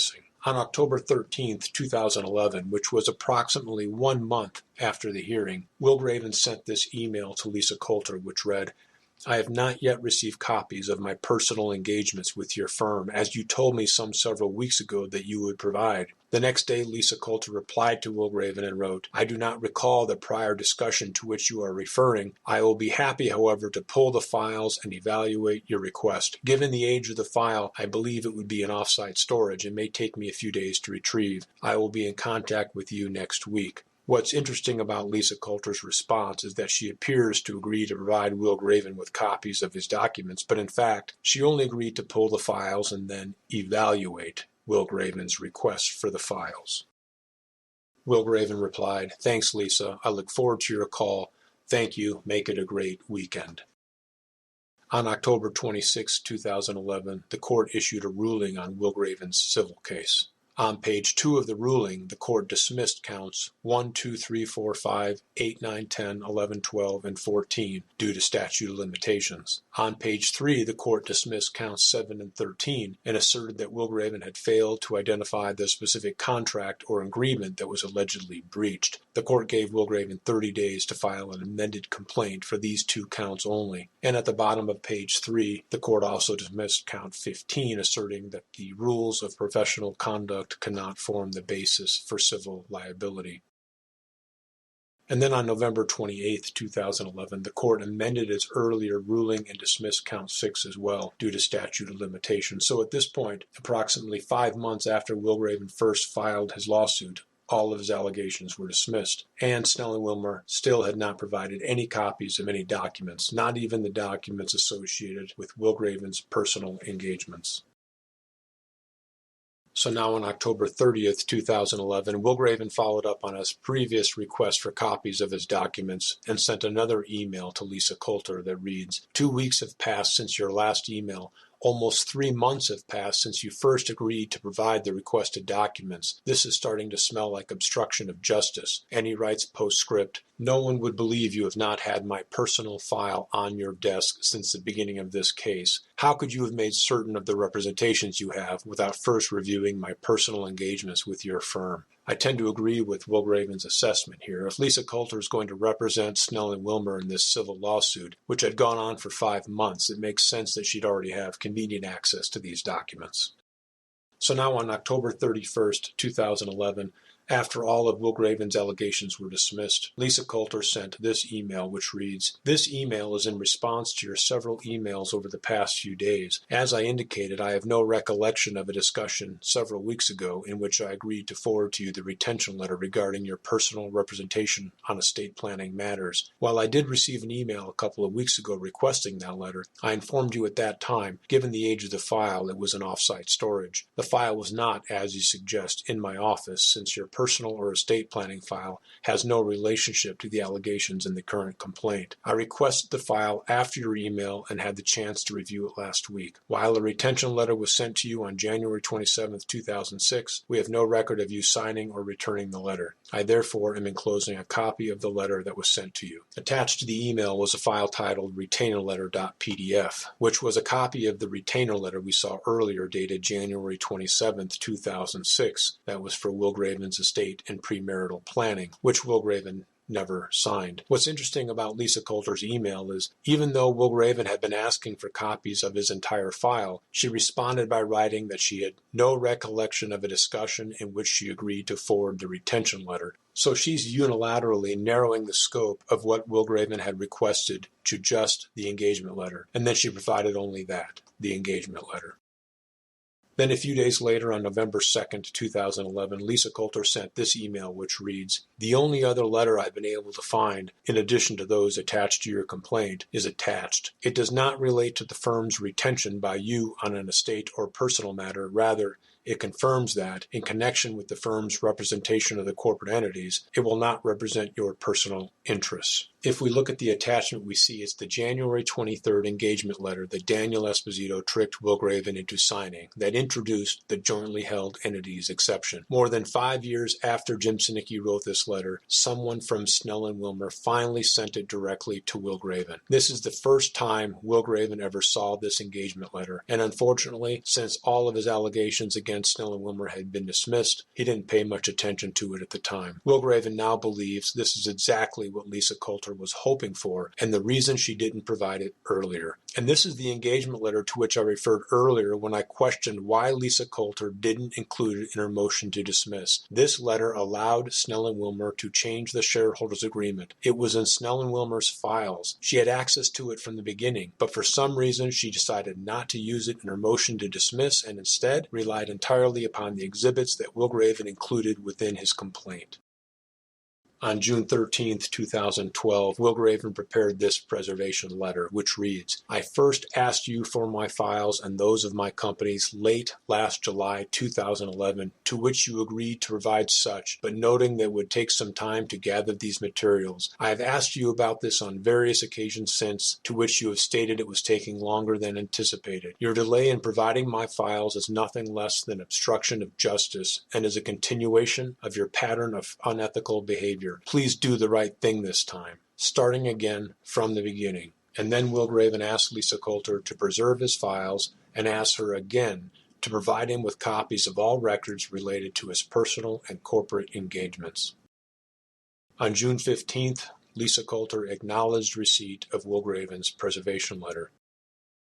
And then on the same day, Lisa Coulter responded to the letter writing, "I do not recall prior requests for your copies of your personal files or corporate files. We are pleased, however, to respond to your current request." With the letter, she included copies of 31 pages of documents related to Wilgraven's personal estate planning. However, with regard to Wilgraven's request for corporate documents, she wrote, "As to the corporate files, we are still involved in active litigation with you as a result of the lawsuit you filed against Snell and Wilmer. We therefore are not in a position to release the files to you at this time." And then she invited Wilgraven to come into her office to review the files, which she indicated consists of thousands of documents. I should clarify that even though all of Wilgraven's allegations had been dismissed, Wilgraven had 30 days to file an amended complaint, so the court had not yet issued a final judgment.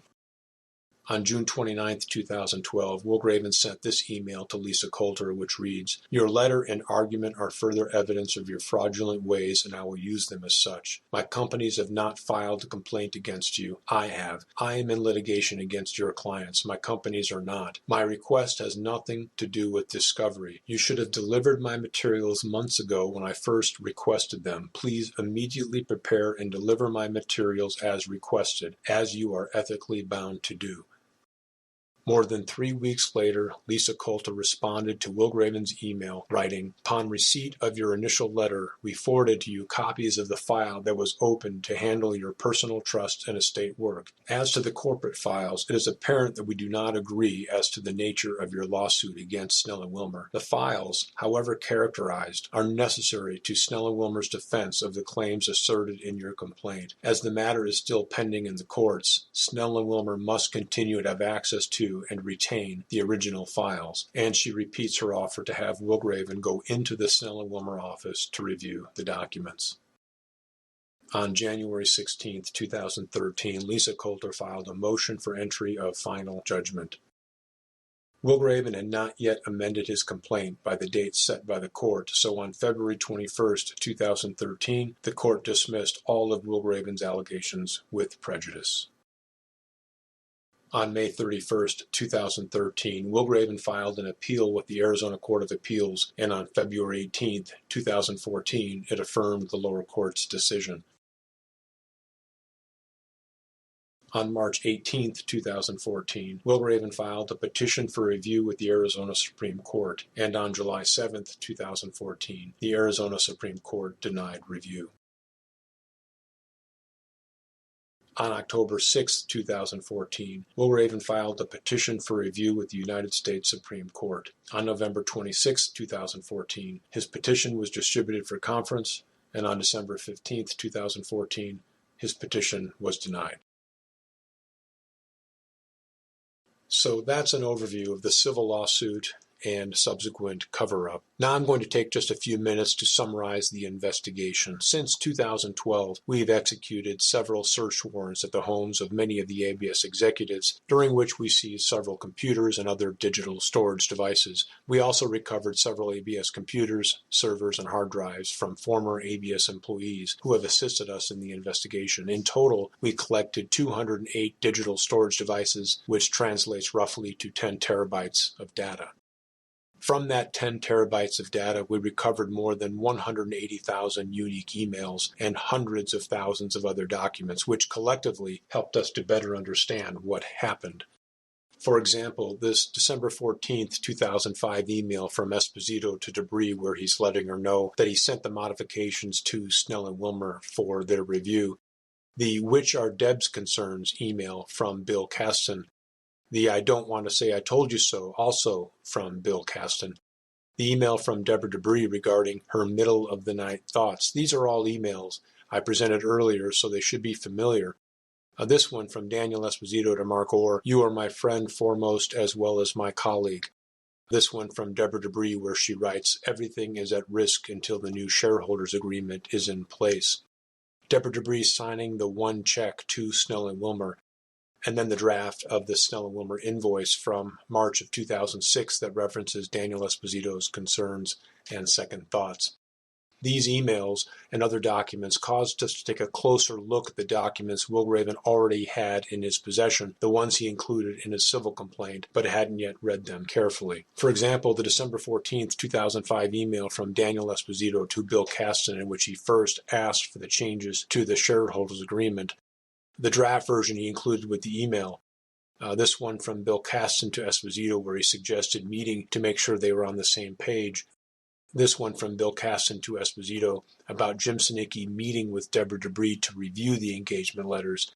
The January 4, 2006 representation letter from Jim Sinicki to Daniel Esposito. This is the one where Jim Sinicki falsely claims that Snell and Wilmer does not represent Wilgraven.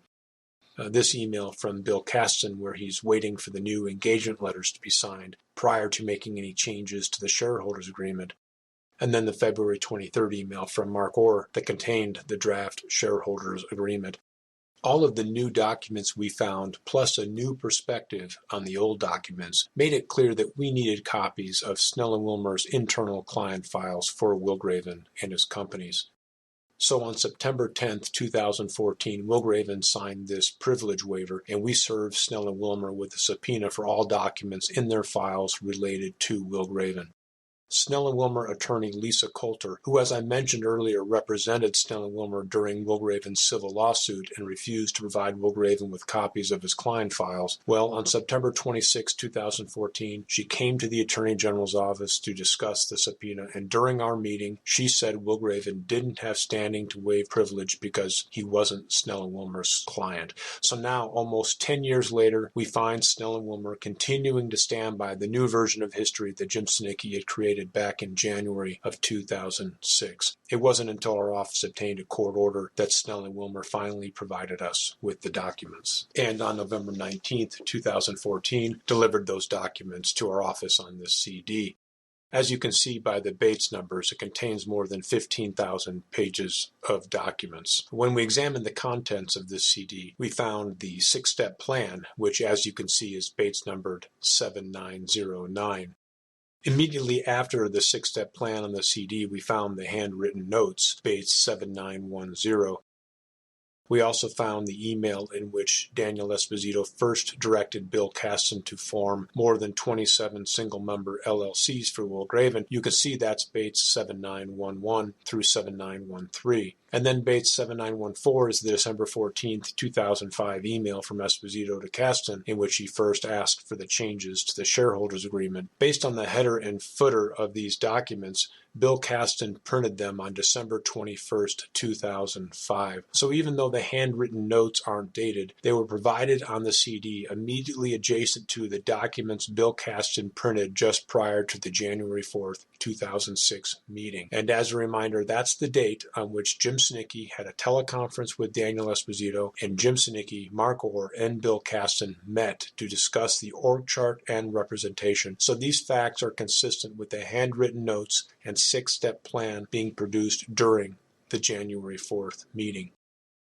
What's more interesting than the documents we found on the CD are the documents we didn't find on the CD. This is the December 14th, 2005 email from Esposito to Kasten in which he first asked for the changes to the shareholders agreement. Recall that Daniel Esposito included his draft of the shareholders agreement as an attachment. While you've not been able to find the attachment to this email on the CD from Snell and Wilmer, we looked at 10 other randomly selected emails on the CD that included attachments, and all 10 attachments were also located on the CD, so it's not clear why the attachment is missing from this particular email. And these emails, I don't want to say I told you so, and which are Deb's concerns or are all of them Deb's concerns, were also not found on the CD from Snell and Wilmer. And Daniel Esposito's response was not found on the CD. And this email from Jim Sinicki's legal secretary, Dawn Detjens, was found on the CD at Bates 8809, but again, the attachments were not found on the CD. This includes the draft billing statement that contains the concerns and second thoughts language. And this email in which Daniel Esposito accused Wilgraven of misappropriation, which was the first red flag email, was not found on the CD.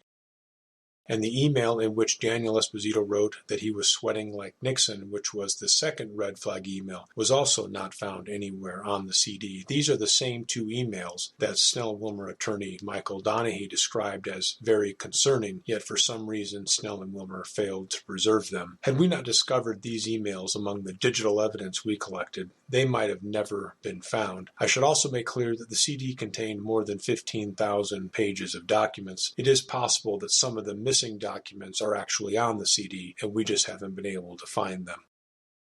That brings us to the end of the narrated presentation. All that's left is for you to review the summary that follows, which runs for approximately 3 minutes. Thank you very much.